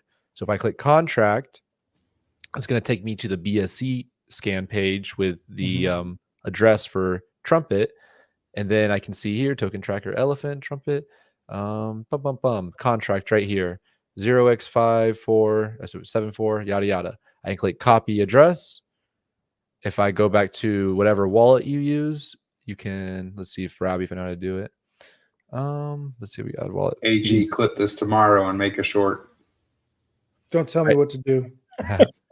Typically, whatever wallet you use, they'll typically have like an import token button. That's what they have on MetaMask. But if not, if you just locate where it says search tokens, you can just paste the contract address in. So now you can see it's viewing those 2.3 trumpet in my wallet. So if I click it, it says token is not listed by Rabby. It will be added to the token list if you switch it on. So I say yes, please look at this in my wallet, and now it's on. So I click the little exit button. So now Rabby or whatever wallet you're using, it's actually viewing it in your wallet. And so people say, why? What do you mean it's viewing it? Right? There's so many different tokens that in NFTs and other digital assets that can be sent to wallets. So you have to specify, hey, look for this one, right? Look at this one. If it's not a major big token typically. So anyway, that when just right now, if you're trying to add Trumpet, that's the way you would do it. So does the Trumpet have a price on Rabby wallet?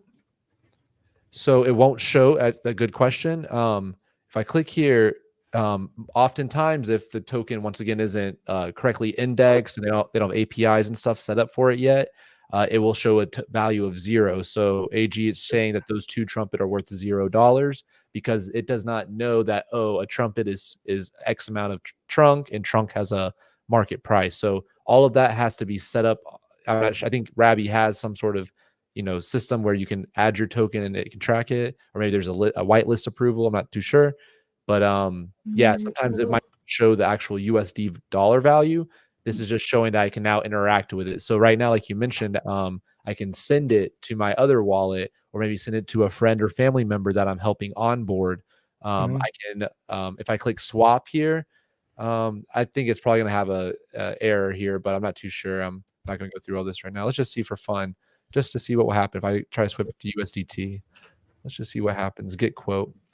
Yeah, unable to fetch price. That's what I think is going to happen. Because once again, it's not a token that is on a DEX that is indexed for like many others are. That's Do you think BT will do that? Will fix it? No. Well, something like Trumpet, right, is it exists in the Elephant Money ecosystem primarily, right? You have to mint it or redeem it, and so those functions probably will not be supported by third parties. Like they're like, we're not going to support that stuff. So there will be contracts that will, right?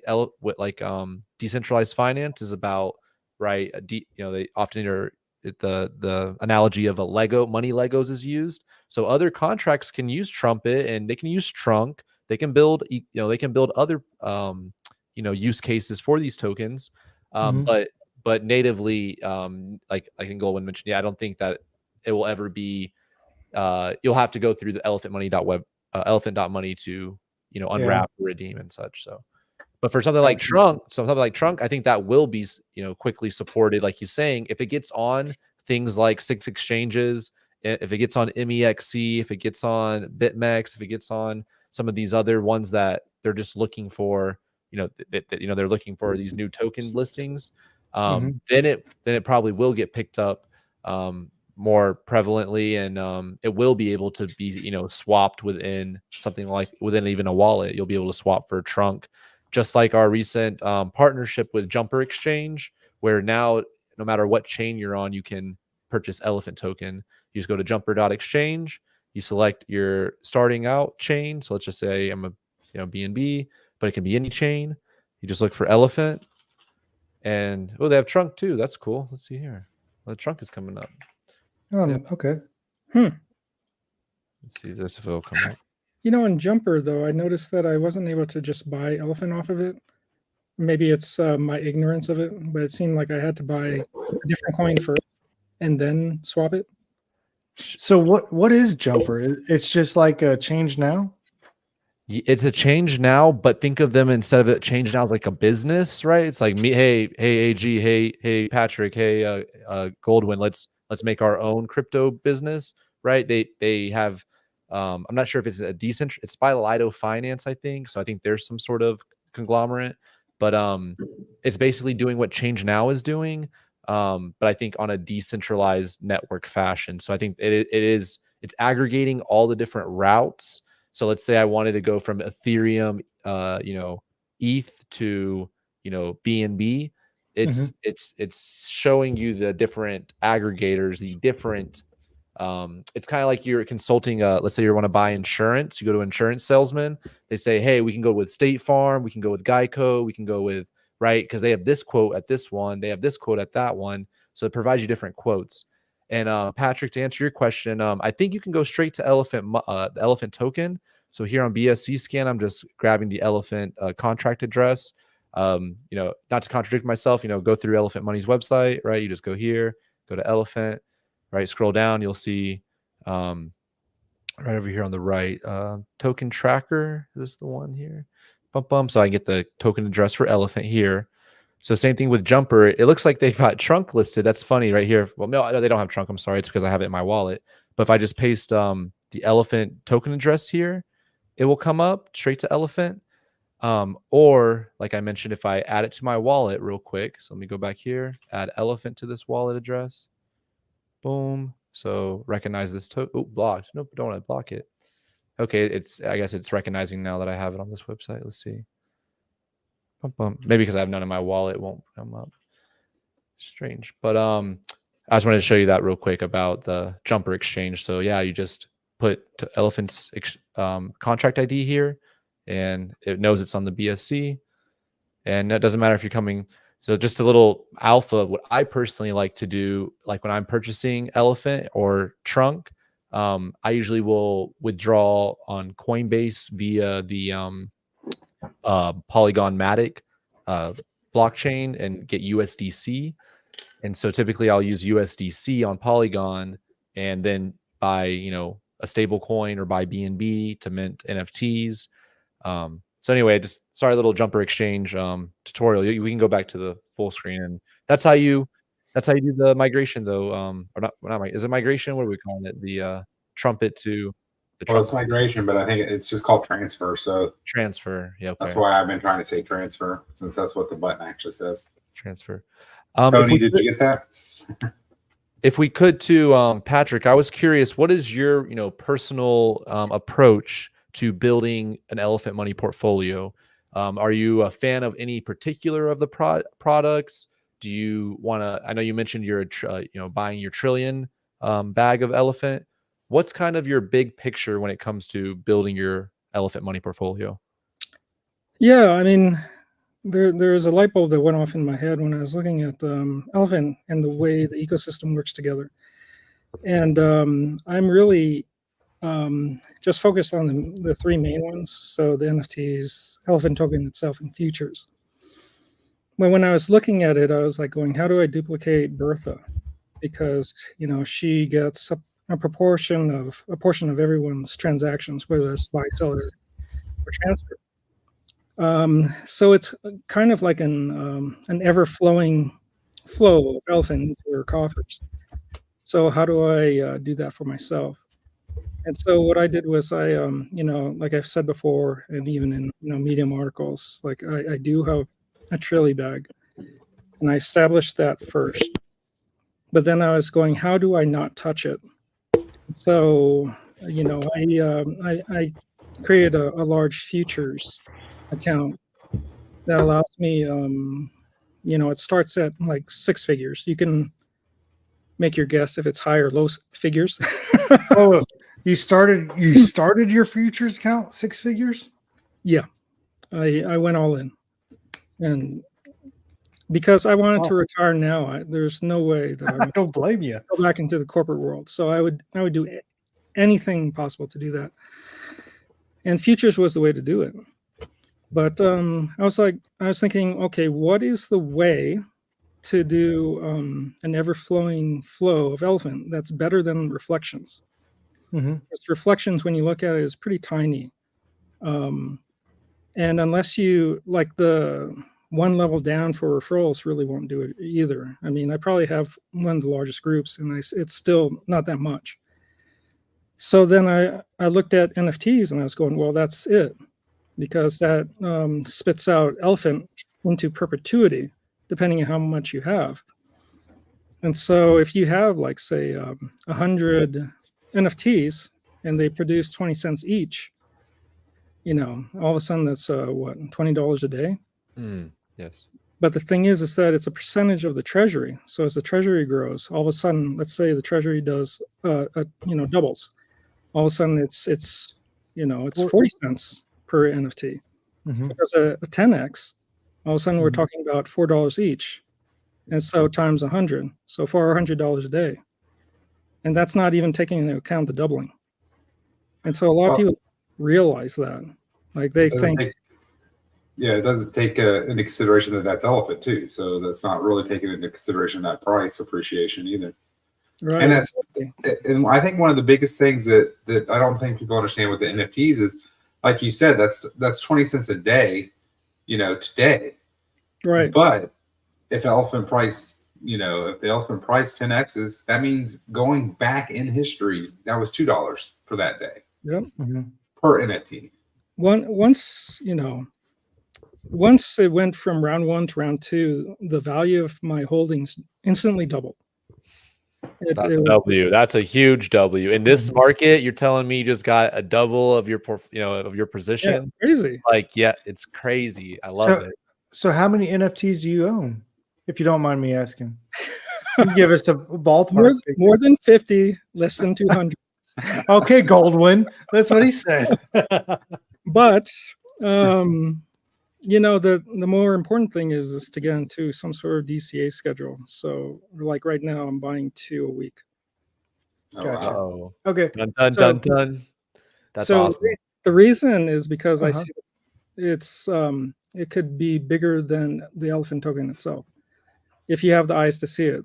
Like talk about like 5 years from now, when it's like 16 BNB to buy one, and BNB is $1,000 a piece. I mean, it's just nuts. Yeah. So BT has totally screwed up my strategy for the long game. So I'm starting from scratch. Welcome to Elephant Money. Yeah. So maybe you can help me think of a new strategy.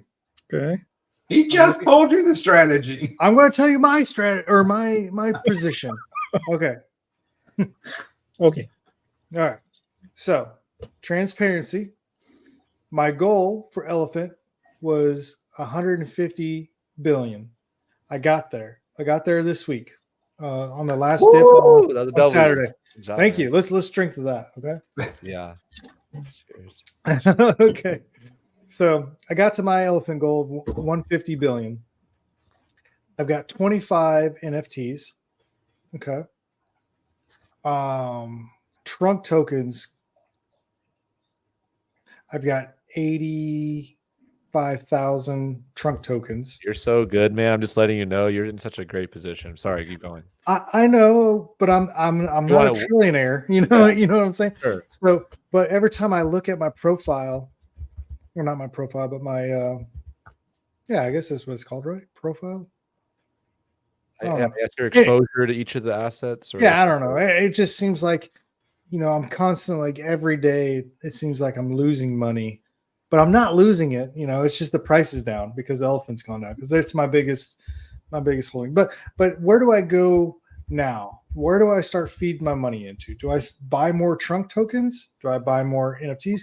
Oh, by the way, 2,000 in futures. That's where I'm at. So I've got a small futures bag, decent size NFT bag, I guess. And I think I'm pretty good on both tokens. So in your expert opinion, let's say I've got $400 every 2 weeks to put into the ecosystem. What would your advice be to me? Well, we have to start off with your goals. Do you want to leave work? Do you want to retire now? My goal is to retire in the next 24 months or sooner. Okay. I don't think I will because I like my job. I love who I work with and everything, but I want to have the ability to say, have a good one. Yeah. I mean, it's advantageous to keep your job and invest into this because you will never get it any cheaper. And that's with everything that's involved.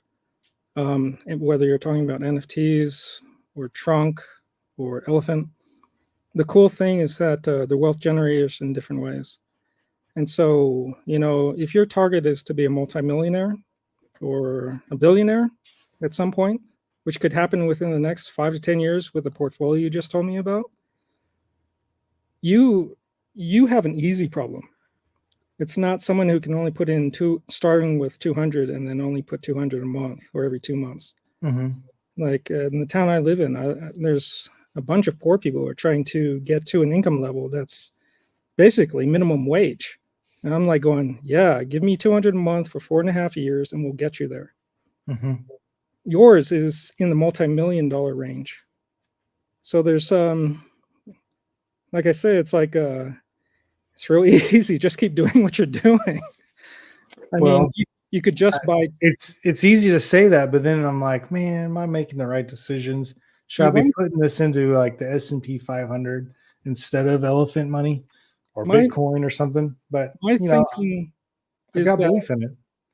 My thinking is that you get to a point where you never touch your elephant money. If you have that mindset, and also if your end goal is to not just leave your job, but become a multimillionaire, like to actually be rich, then, you have really great products. Any one of them can take you there at your level. And so what would you do? What I just described with my own is that I have NFTs that throw off elephant. I have my elephant bag secured and I'm not touching it. And I have an income that keeps growing, month to month. Like it's a low 6 figures now. I'll just, open kimono. But I have the path to it being, bigger than that, like heavier hitting. So the upper end of the 6-figure range. At a certain point, it's like I say, there's enough, and I'm already at enough. Mm-hmm. Now I'm just going to go for it. And there's no vehicle out there that exists that I know of. Like, to me, Bitcoin isn't going like a. I know people saying it's going to go to 1 million, but you do the math against 21 million.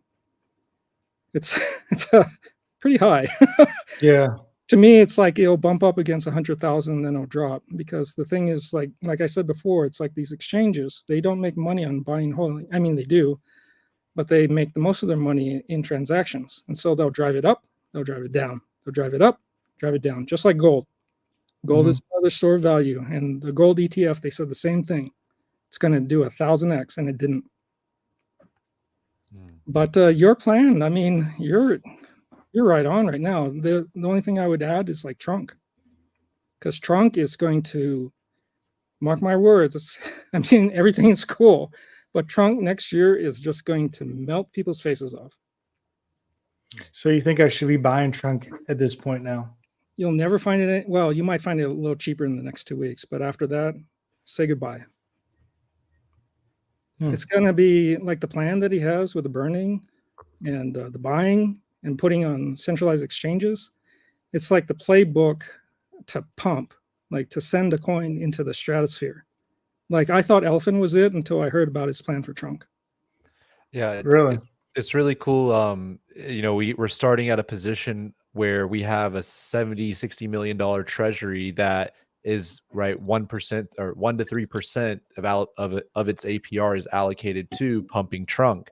So that's like having, you know, we aren't VCs, we aren't you know, multimillionaires all coming in this, and we all have a few million to throw in and see what, right? We're just, you know, the herd, we're just a group of individuals all coming together, and we've established that position, that strength where we do have that firepower. So I agree.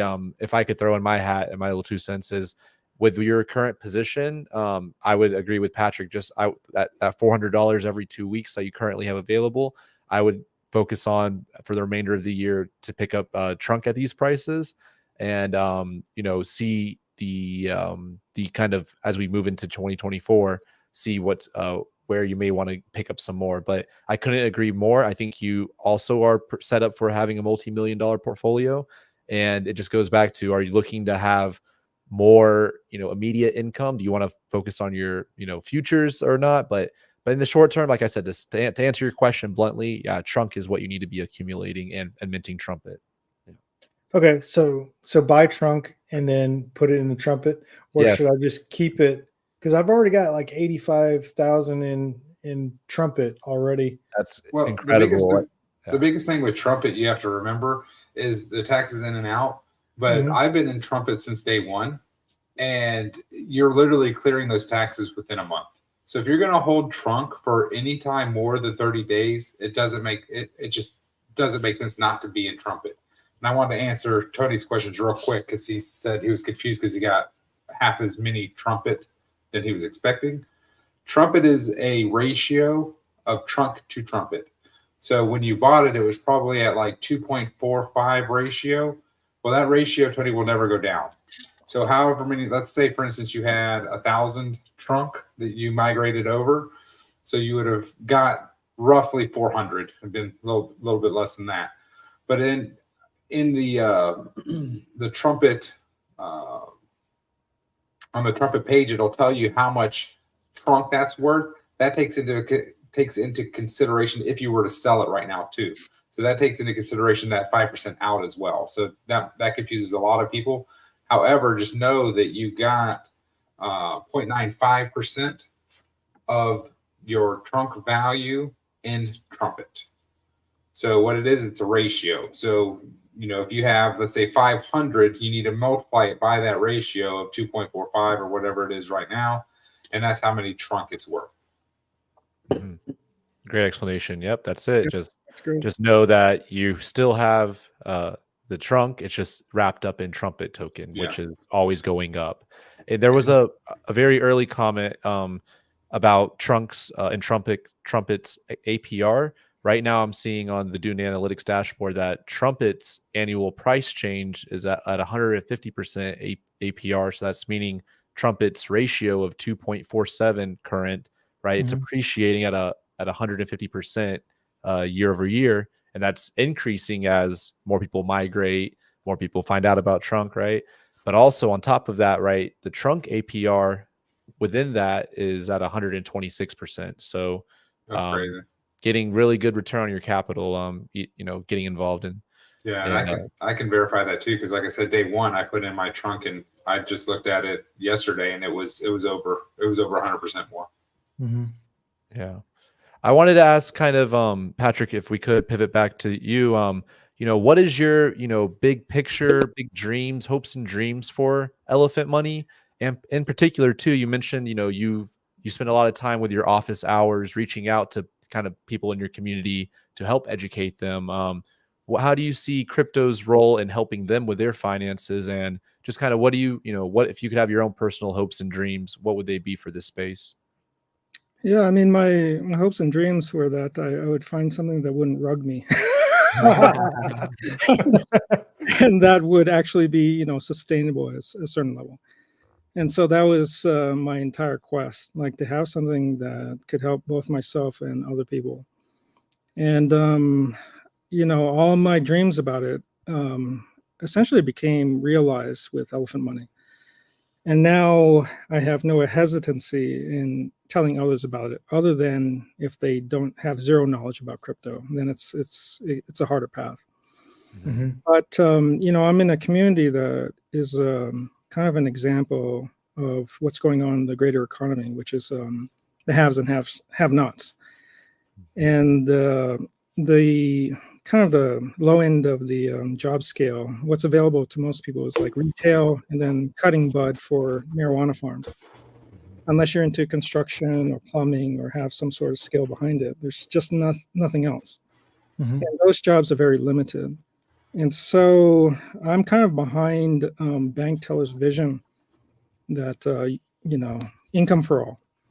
And so with that in mind, I'm essentially retired, but it's good when you don't have to work is to have a mission.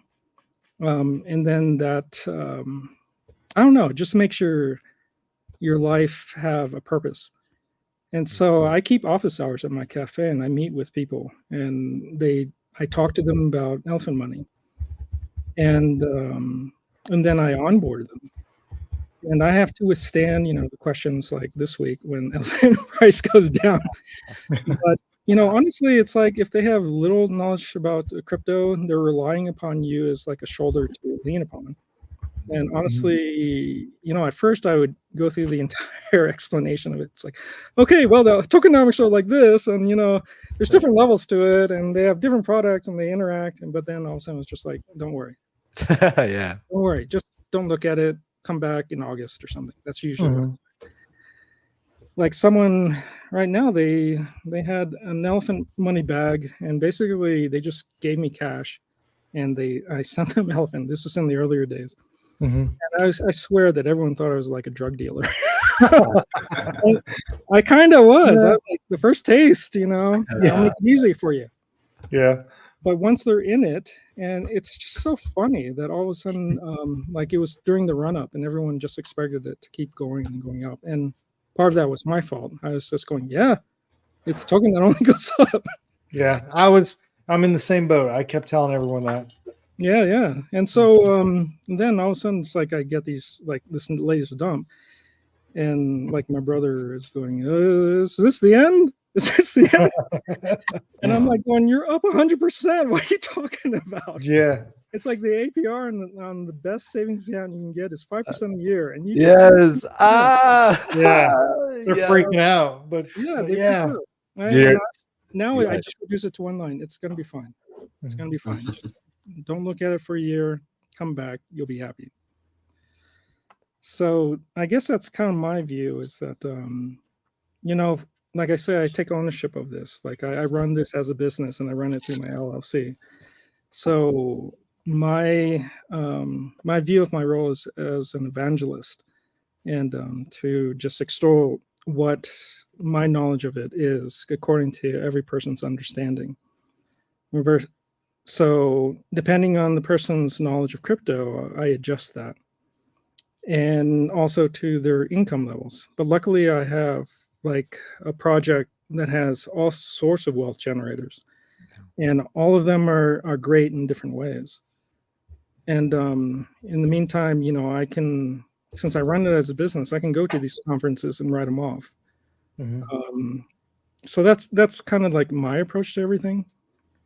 Like I look at the macro level, and like people are like really into tiny homes, and they're really into them because they're cheap. Some like it because you don't have to, you know, expend a lot of resources. There's like You don't have a mortgage. Yeah. Yeah, there's a reason for that. But that's a symptom of a bigger problem, which is the economy and lack, especially in my area, of the ability to have any way of making money.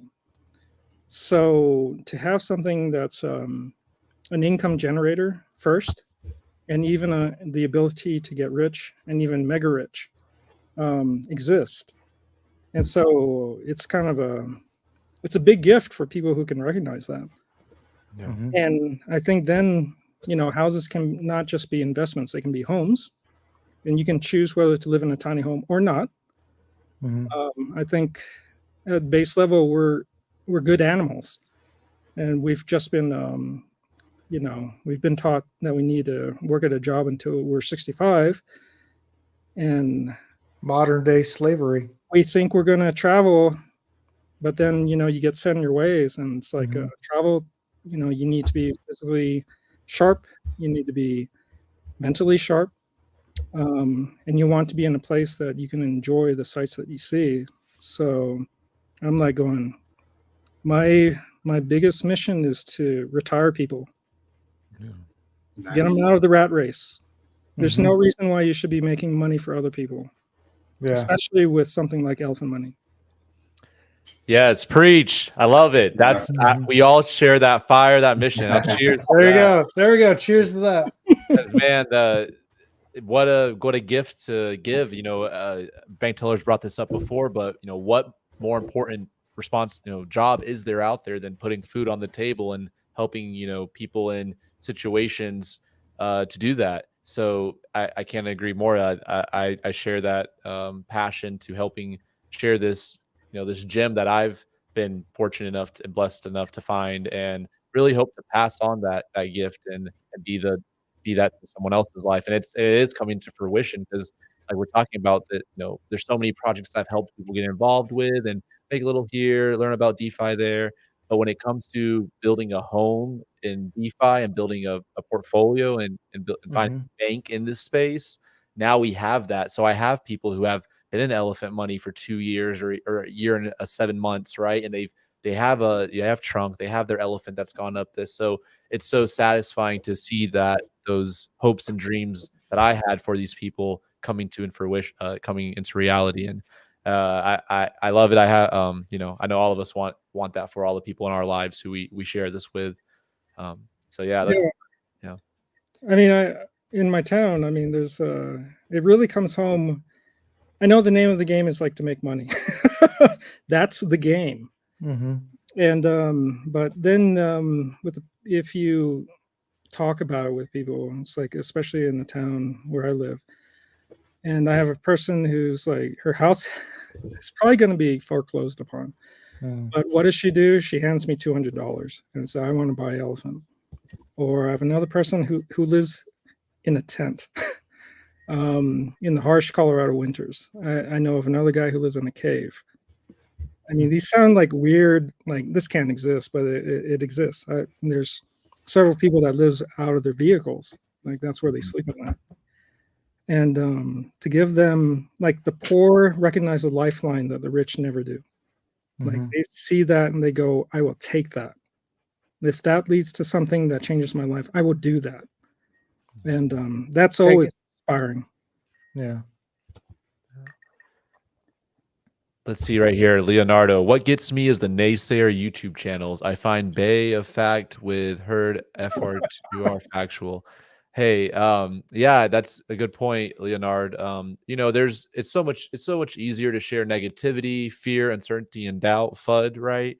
That's if you turn on the TV channel, it's called a news station, right? So fundamentally, people love to tear down people and things and such like that. And don't get me wrong, I love criticism. I love the truth. I love accountability. And that's what we have here at Elephant Money through blockchain technology. We have what in human history, it's so, there's a awesome Max Kiesler little clip where he's just going on Bitcoin, how awesome it is. And he talks about how you fail to recognize this technology is as significant as the discovery of fire or electricity. And that really is what blockchain, when it comes to its ability to be utilized, it really is such a fascinating and important technology. So what I'm getting at is, it's exactly what people need at this time in the world. And I forgot what I was trying to make a point there, but yeah, the elephant token is Let's see what you're making over there. Log on. But yeah, man, I like that. What else you guys got going on when it comes to So each one teach one when it comes to Elephant Money? Oh, go ahead, AG. I was just going to ask for some price predictions for the end of the year from Patrick. What do you think we're going to be at New Year's? New Year's for Mhm. what? For everything, all of it. What do you think Trunk's going to be? What do you think Elephant's going to be? I mean, I think Trunk is going to be in a channel for a little bit, especially with Stampede not everyone migrating just yet. Mhm. It's gonna take a bit. You'll strap yourself in. There's going to be a lot of volatility, but the thing is that eventually Bertha is going to kick in, and that will be undeniable. So I'm just going to say, I don't know. Right now it's what, at 9 cents or something like that. Yeah, Yeah. So I'll say 25 cents. that would be good. That's pretty good. That's Yeah. really good. And then for Elephant, I think all of this is going to blow over, and there will be some tax sales just for people to pay off the taxes or whatever. But right now it's like 32 cents per million. Yeah. And I think it's not going to rise that much until January, honestly. So I'll just say like 40 cents until. So with the tax sales, you think it's going to go up? No, well, I think so because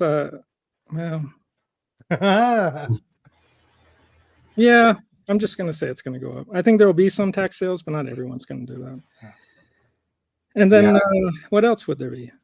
That's about pretty it. much. Yeah, That's pretty much it. I don't know. What Validated. are you guys' predictions? What about B&B? Do you think B&B is finally gonna start? I mean, it's one of the only blue chips that's still negative for the year. It's not going up past 240. Well, there's still a lot of negative. People are still sussing it out, especially with the settlement. Like the news is in, but there's going to be a continual stream of negative news, like covering the settlement. Yeah. And What then is going to jail. Is he really going to jail, or? I mean, they'll settle it, right? They'll settle it in a way that he doesn't go to jail, right? Yeah, it'll be a jail overlooking a cliff in California. Yeah. In a $1 billion house. Yeah. House arrest, yeah. I mean, I'll be outside with the mic up to the jail. CZ, I need to interview CZ. So it'll be there's definitely some headwinds, but I think the worst of the news is in. And so I'm just going to say it's going to be 300. Like the smart money is going to see it for what it is. You think 300? And that they're going to start wading in. And then By the end of the year. By the end of the year and by the end of next year, it's going to have fireworks. Like I think it'll reach 1,000. By a year from now, 12 months from now. Yeah, because all the negative news is in, and then the new guy is a regulatory expert. Mm-hmm. So all of these things that have weighed down BNB are gone next year, and it's the biggest exchange. It blows away Coinbase. It blows away every other exchange out there, and so they're just needing regulatory certainty, and now we have it. Yeah, and that was one thing when they said 4 billion, and people were like 4 billion. I'm like, that's nothing. That's nothing. It's nothing. It's a slap on the wrist. He's not going to spend any time in jail. They're just right now. They're just hammering out the finalities of it. That's what a settlement is. Only 3%, less than 3% of cases go to trial anyway, and they've settled. So now they're just figuring out how much money you have to pay and other negotiations. That's it. So your trillion bag, when did you get in? I mean, I got in 2021, like August, something like that. August. So that was after the exploit? It was way before. Way before. Oh, when did the exploit happen? 2022. March 2022. Oh yeah, that's right. We're in 2023. I don't remember. Hey Patrick, I know you told us you met BT at Denver ETH. When was that in your? You were already in Elephant, but where was that at in your journey? That was in March of 2022, and that's when the ETH was. Oh wow! And what's that post exploit? Yeah, or before, one of the two. It was right there at it. That's pretty crazy. Yeah, I think it was post exploit. I think it was post exploit that I met him, and I looked at the tokenomics, but I saw the price fall, and I was going, I need to talk to him about this. And this doesn't seem right. I just needed to suss it out because basically the tokenomics made complete sense to me. Like it looked magical to me. Like it was all the hyper compounders, it solved all the issues with that, like all the flaws in that, and he figured it out. But I needed to talk to him because I knew if I was going to turn on the publishing machine of Cryptozoa, that I needed to meet him, shake his hand, have lunch with him, discuss a few things. And it's funny because it was just like this sort of casual meeting, and but enough was said between us that it was just like it just completely convinced me, and I just went, okay, time to go guns blazing. This is it. Sell everything down to the ground and get into Elephant. Can you tell us more about Cryptozoa? And you guys sponsor a monthly writing contest. I've heard you can make some money actually writing some online articles and educating some people. Yeah, so it's basically based on views, and you have to write for the publication because that's the only way I can verify the views. And then you also have to join my Telegram group, and just because if I put out news, you have to hear it. And so we have I'm probably I'm the most prolific writer, but I don't participate in the contest. So the contest is open for everybody else. But to give you an idea, the prizes are, it happens every two months. And at the end of 2 months, it ended in November of this one. So October and November, the prizes are, first prize is 600 BUSD, second prize is 400, third prize is 200. And if you win it the previous month, you can win it again the next 2 months. But what it has been really delightful is that some people have said, you know what, I want somebody else to win. And so they decide not to enter it. And I've had a couple people do that. And those, there's not insignificant funds. I mean, that's they can buy a lot of Elephant. And so there's a lot of people who are what amazes me about this community is that it's mostly volunteer. I mean, we're all volunteers here.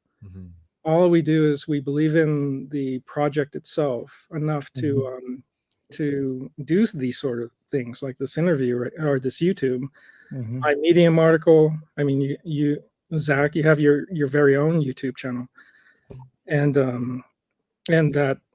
that just belief of that is just amazing. And then that people would step aside not to have that reward, just so that someone else can get excited about the writing and winning a reward. So just to give you some ideas of the stats, I have it written down somewhere here. I know that we've had, can't find it. So more than 17,000 views. We've had more than 43,000 claps. and I can't remember the comments, but it's also quite high. Yeah, like every time I go on to Medium, I always see Cryptozoa publications pop up. I'm sure it's probably because of my search history and such. But yeah, I think you guys have a great kind of writing machine. Definitely, it's been super helpful for myself and sharing with other members of my personal herd. So I appreciate all of the work you've put into helping educate the herd. And I just want to say thank you for that because I've used it personally and for friends and family. And I can't express, like you mentioned, it just reaches a larger audience because people can read and see images and it makes associations. That's something I've wanted to join the writing competition. So you can count me in for December, January. Is that the next cohort? Next one. Yeah, it's cool because it used to just be me writing, and then I went, how do I multiply myself? Well, that's to accept other writers. And then Bank Taylor recognized that, and he said, you know what, I want to sponsor the contest. And so the funds are coming out of the marketing budget. And it's so great of Bank Taylor to do that because he'll do that on a 5 monthly basis. And I just send him the people who have won, and a week or two later they receive it, and then we go on to the next round. So it's a great motivator for creating content around it, and it explodes the readership of Cryptozoa. Like I used to put all my articles behind a paywall, but then I realized, well, what's my goal here? My goal here is to have as many people read my articles as possible. And so now I've removed all of my articles from the paywall. And I don't necessarily think a paywall is bad. Like most of the writers are getting paid, and I think they should be. For me, if I take ownership of the project, then the project will pay me. So I don't necessarily, like I was making over $600 a month on writing. And then I just went, you know what? It's okay. I have futures. I don't need that. It's better that more people get knowledge about the protocol and how to get in. Yeah. Well, Definitely great. That's why we started this channel. Is we're not expecting to be YouTubers or anything, but we believe in the project, so we're going to talk about it, good things or bad things. We're going to say our piece about it. But at the end of the day, we believe in it, and that's why we decided spread the word and get more people in, because that I mean, that was the same for you, Zach, right? Yes. Just I got really I share kind of your what we're all discussing here is that I've been in crypto for 9 years ish now, and I never been a big person to be in front of the camera. I'm more of a lurker, more of an introvert. But I feel if you go all the way around, you become extrovert again. I don't know, but I just got to a point where I had my wins and losses in crypto, and I never had found a project where I had such a conviction, both from a math perspective, but also from a what this community is about and what I'm seeing happening, like, and to really get excited to want to be part of it. Like, that was just the calling I had. And I never was a YouTuber. I started this YouTube channel, and I started off with those shorts. I'm jumping in the water, elephant money. And that's funny. I tell you, I really do enjoy educational side of things. And I have my own little kind of business. I help people with that, but it's something that I'm continuing to enjoy, being in front of the camera. But yeah, man, there never was a motivation for me to really want to share people. They know I did crypto, I make some money. Okay, try to do some, but like there was never like a conviction that this is something bigger than me that I want to be a part of. And when I found Elephant Money and saw what I saw, it made me spur to action. So yeah, it's been a roller coaster. It's been a great ride since, and I love getting the word out. And that was kind of my first approach. Is kind of there's so many people who just do educational things. That's why I was jumping in the pool. I wanted just people to look and get curious, because I knew that people with a deeper interest, like they'll do the research, they'll do the work, and they'll find out. So I like that baseline awareness, but I've now tried to do some other stuff and do stuff like this. But yeah, man, I share that passion that I know all of us on this call share of this project, and just want people to know. And yeah, I've enjoyed it ever since. So Yeah, Goldwyn and I were talking this weekend, and we were like, how can we one up Zach and instead of jumping into a pool, how can we get everything going? And Goldwyn volunteered himself to go skydiving, and yeah. Why are you Wow. shaking your head? Going. I can't wait to see that. That tick with a big birthday. You got to have a big. There he is. I'll let you borrow my Bertha. She can throw her out first, and then you can. Yeah. He said he's like, I'm going to buy me one of those elephant costumes and jump out of the plane, and Nice. we'll videotape it, with the zoom on because we'll be on the ground. Do it, man. That'd be so awesome. I'll watch it 100 times. I'll replay it. That's awesome. Yeah, that'll get a ton of views. Ain't that right, Goldwyn? Maybe when we hit 1,000 members, we can revisit this non-conversation. Hey, you heard it here, Rugs to Riches. Subscribe right now. Tell your friends. Go see a guy jump out of an airplane with an elephant on him. Nice. Yep. Anything to spread the word. That's right, man. There's that's the thing. I had my little Bertha. I went to the New York Stadium thing, but I know I've always known that it was for just our group in the herd. I knew they would appreciate it, and kind of like you're mentioning, Patrick, I've always had that business kind of mindset, ownership mindset as well. Growing up, my father has like a martial arts studio, so like I've always been running small businesses and helping him and understanding the bigger picture, like you're saying, like if knowing the return on helping people and educating them and each one teach one, understanding it's not for this, the short-term gain, it's for the long-term gain. And so I just saw that. I saw the platform of YouTube just being another way we could get the word out. And I just think anyone can be just like me, you, or AG or Goldwyn. We all have our strengths, whether it be writing online articles or being silly online, or maybe you're more into there's so many Quora. We have all these different platforms that you can educate and get information out. Medium, articles, Reddit, LinkedIn, Discord. So the more we're just on these fronts and just getting the word out, the herd wins. Yeah. Yeah, I agree, Zach. I think that's the way to think about it, because everyone is going to get to enough. Absolutely. Yeah. I feel like I'm very blessed to say, for whatever I like material things. I'm not to say I'm not greedy and such, but I feel like I've reached a certain level of enough sincerely where I don't, I've told AG and Goldwyn multiple times, like I don't check my elephant bag every day. I don't know how much elephant I actually own. Yeah. I don't check on the price day to day, and I try to educate others that we talk about. Price is temporary. It's knowing what you have and where you're going towards your goals. That's what's important when I hit those goals. What you can measure what so that's kind of just my perspective on things is, we're so early. BT has, he's crafted the protocol for us. Now it's in the herd's hands to make it become what it's going to become. So, and I just talked to this guy. He lives in California, and he has a lot of money to throw into this. And I just asked him what his goal was, and he said, "Well, 20,000 a month would be great." But I had a response to that. It's like, you put in 400 grand, and there you go. If you want to retire now, or put in less, take advantage of the yield and retire in a year. I mean, that sort of problem is easy. It's just math.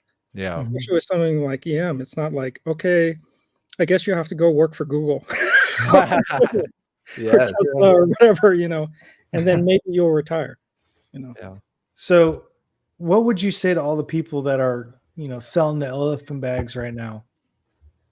Because there's, what was there, like two trillion bags? Two top 10 guys.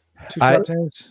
I would just that was my 2 cents. I would first step back and ask myself, why did I buy Elephant? Why did I get involved in this project? Where did I hear about it? What is, go back to square one. Why did I get involved?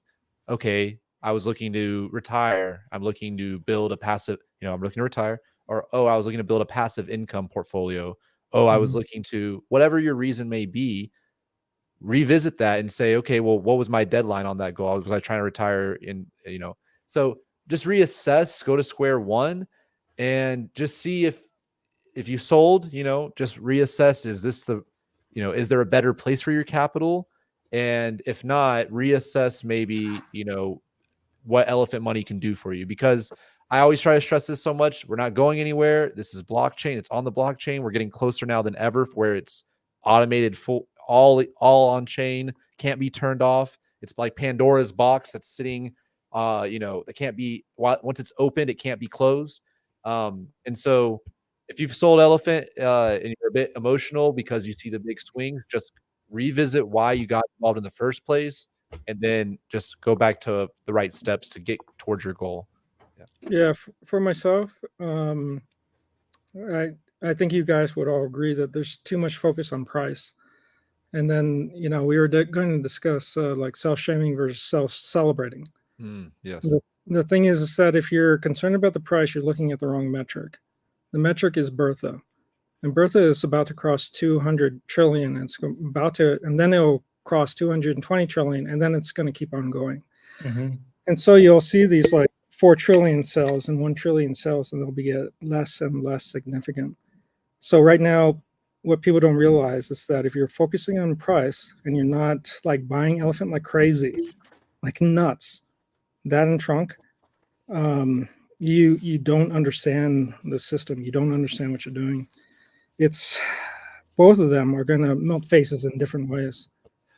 You have to get in now, especially before the bull run. Like that's the whole reason I'm buying NFTs, so that it'll be ever flowing, especially in futures. I'm growing that because I want elephant ever flowing, and I want to buy more trunk. So Patrick, what is your exit strategy? I mean, everyone's got to sell, take profits eventually. Do you have a plan for that, or are you going to keep it and just sell the reflections, or what's your plan? Futures. I mean, futures is it. You can So you're just 800,000 out of it. I mean, how much money do you need? Well, yeah. So you're planning on keeping your Trilly bag and not selling it, not touching it? He's looking for a bigger yurt, so he might have to touch it. I might buy the house above me, but my plan is to never touch my Trilly bag. It's for the next generation. Yeah, exactly. And my futures, I mean, it just keeps growing. Like I'm past enough now. And so all of a sudden it's like, okay, I'll start another futures wallet. Okay, I'll do that. I mean, how much do you really need to make? Let's, do you want to? I mean, there'll come a time where it's just like, if you do it correctly, that you can be in private jet territory. I mean, it exists in this. Then you have to ask yourself, all of a sudden, when money doesn't matter, what do you really want? Like for me, it's having a mission and retiring people and doing whatever the hell I want. Yeah. Yeah, getting my time back. Yeah, and not beholden to anyone. So for me, I don't have aspirations of owning a private jet, but I would like to ride in one. Yeah. I want the freedom to do anything. I don't want any experience barred from me. Yeah. And I can do that without selling a single elephant. That's something Bitcoin supporters, Bitcoin maxis can't say. The guys who have thousands of Bitcoin, they're going to have to dump on their network on the thing that made them successful. Whereas BT has built the protocol in such a way, someone like Patrick or other large whales, they can support the protocol, still have a immense, just unfathomable amount of wealth in the protocol, but at the same time be taking a weekly, daily, monthly paycheck from it and sustaining their wealth, indefinitely. They don't have to kill the golden goose. They don't have to hurt the thing that made them successful. They can have this outlet known as Trumpet, Trunk, Futures, NFTs, and it's so beautiful because you're not hurting yourself. You're helping yourself with the compounds and such. So that's really, I like that that strategy. by the way, Patrick. That's really cool. And like you said, your futures is already at that enough state where it's you know, these other protocol, it's just cherry on the top, right? Oh, I got all this elephant coming in also, but I've already got all my bills paid. I've already got all my expenses covered. It's like it's a real estate, people. I know that's why I love having these conversations, because there's so many people out there who are thriving and using the protocol in different ways. Yeah. I tell you what, Yeah, I'm getting bullish just talking to you, Patrick. I am. I'm like, I'm listening to you and I'm like, damn, 24 months from now, life is going to be good. Yeah, maybe even sooner. Maybe Get excited. Sooner. Get excited. I am. Good. I mean, there's nothing barring you from having a second futures wallet. So, and like the hyper compounders, there's it's not a negative on the system. So you can have a second wallet that's just simmering, or like once your first wallet gets to a certain point, you can just start peeling off 200 every month just to build it up while you're living off the first wallet, Yeah. That's a good strategy. So what is your strategy for futures?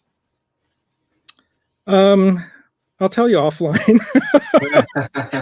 Okay. But for everybody else, just build up your futures wallet to a point where you replace your income and then quit your job, because time freedom and money freedom is the first goal. And at that point, you'll have the time to figure out how to optimize how much money you're going to make. And then at that point, there are so many ways of optimizing it. In a way, like all you'll have is options. Like that's what I'm confronted with. It's like, especially with something like elephant money, all I'm confronted with is, what should I do with my money? Yeah. Are you worried that the price of elephant will drop too far and it won't be able to pay off the liabilities of futures? That's a great question, and I only say that because I have heard that. I'm not kidding, 10 times in Discord in the last 3 days. Have you? Yep. Yeah, I was thinking about that today. Go ahead. I mean, you have to consider who you're asking, and I'm a permeable. And I see the tokenomics, and I've written 100 articles about elephant money, and to me, I just don't see it. Like, I know all the arguments for it. It's like, well, what happens when the liabilities get too big? But we've just made the changes necessary to all of a sudden offload a ton of liabilities. All of a sudden, getting back to peg is gone. Regulatory issues are gone. Now, technically, we didn't offload the liabilities. The liabilities are still there. That it's buying back the trumpet token, so that they're still paying out the same amount, right? It's not, but the liabilities aren't escalating. So the flow of liabilities have stopped. So yes, it's still being paid back, but now we're paying everybody back at the same time instead of 1, 2, 3 people a day. And Exactly. so much money. I don't think that everybody's like, well, where's all this money going to come from for buybacks? It's like, well, it's already Berthand's been doing that. Yeah. And I really hope that BT, instead of it being that 3% that's been going out already, cuts it down to like 2.5, or 2%, because 2% going straight to buy and burn is more than we've had going to it. So now Bertha's actually getting a discount. So that's less liabilities that are coming out. If he drops that, instead of it being the full 3% that it's been going to redemption queue, trunk buyback, and the peg support, and drops it to a 2.5, well, now just getting 0.5% discount on liabilities, and it's raising the price more. So you want to go from 3% to 2%? Well, I mean, I don't know the numbers, but my point is we've been paying 3% towards trying to get trunk back to peg, in 3 different avenues. So now on those 3 different avenues, instead of it being 1% on 3 avenues, if we do 2% on 1 avenue, that's better. That's better overall. We're streamlining that. And then Bertha is now getting a discount. So now she actually saving more money every single month. One thing too, AG, I wanted to mention too. Remember how like a way I'll use this analogy with this cup, right? The trunk inflation, it was like a hole in the ecosystem, right? Trunk was inflating, so we're having kind of a spewage of the liquidity coming out, through the trunk token inflating faster than the treasury is growing. So now with these new updates, he's now, patched that hole, and he's made it similar to how NFTs work, right? Where 1% of the treasury goes to NFT stakers. So it's always dependent on the size of Bertha. Let's just say this is Bertha. So 1% of her goes to the NFTs. So now 2.53, whatever it gets decided for the buyback, right? It's always going to be scaled with the treasury. So it's no longer a liability that's flowing out that's rising faster than the actual. All right. The other thing is that we've gone from 2 liquidity pools to 1, and so all the economic energy is going towards 1. Yeah. And so when you saw the steep rise and the just before the exploit, but the steep rise to the all-time highs, that was because it was only on a single LP. Yes. That's huge. That is huge. Yeah, it's huge. And that's why I think it's going to be 2000. Wouldn't that hurt us though in 2015 or not 15, but 25? Because don't you need the 2 pools to balance out the drop in BNB price once the bull runs over?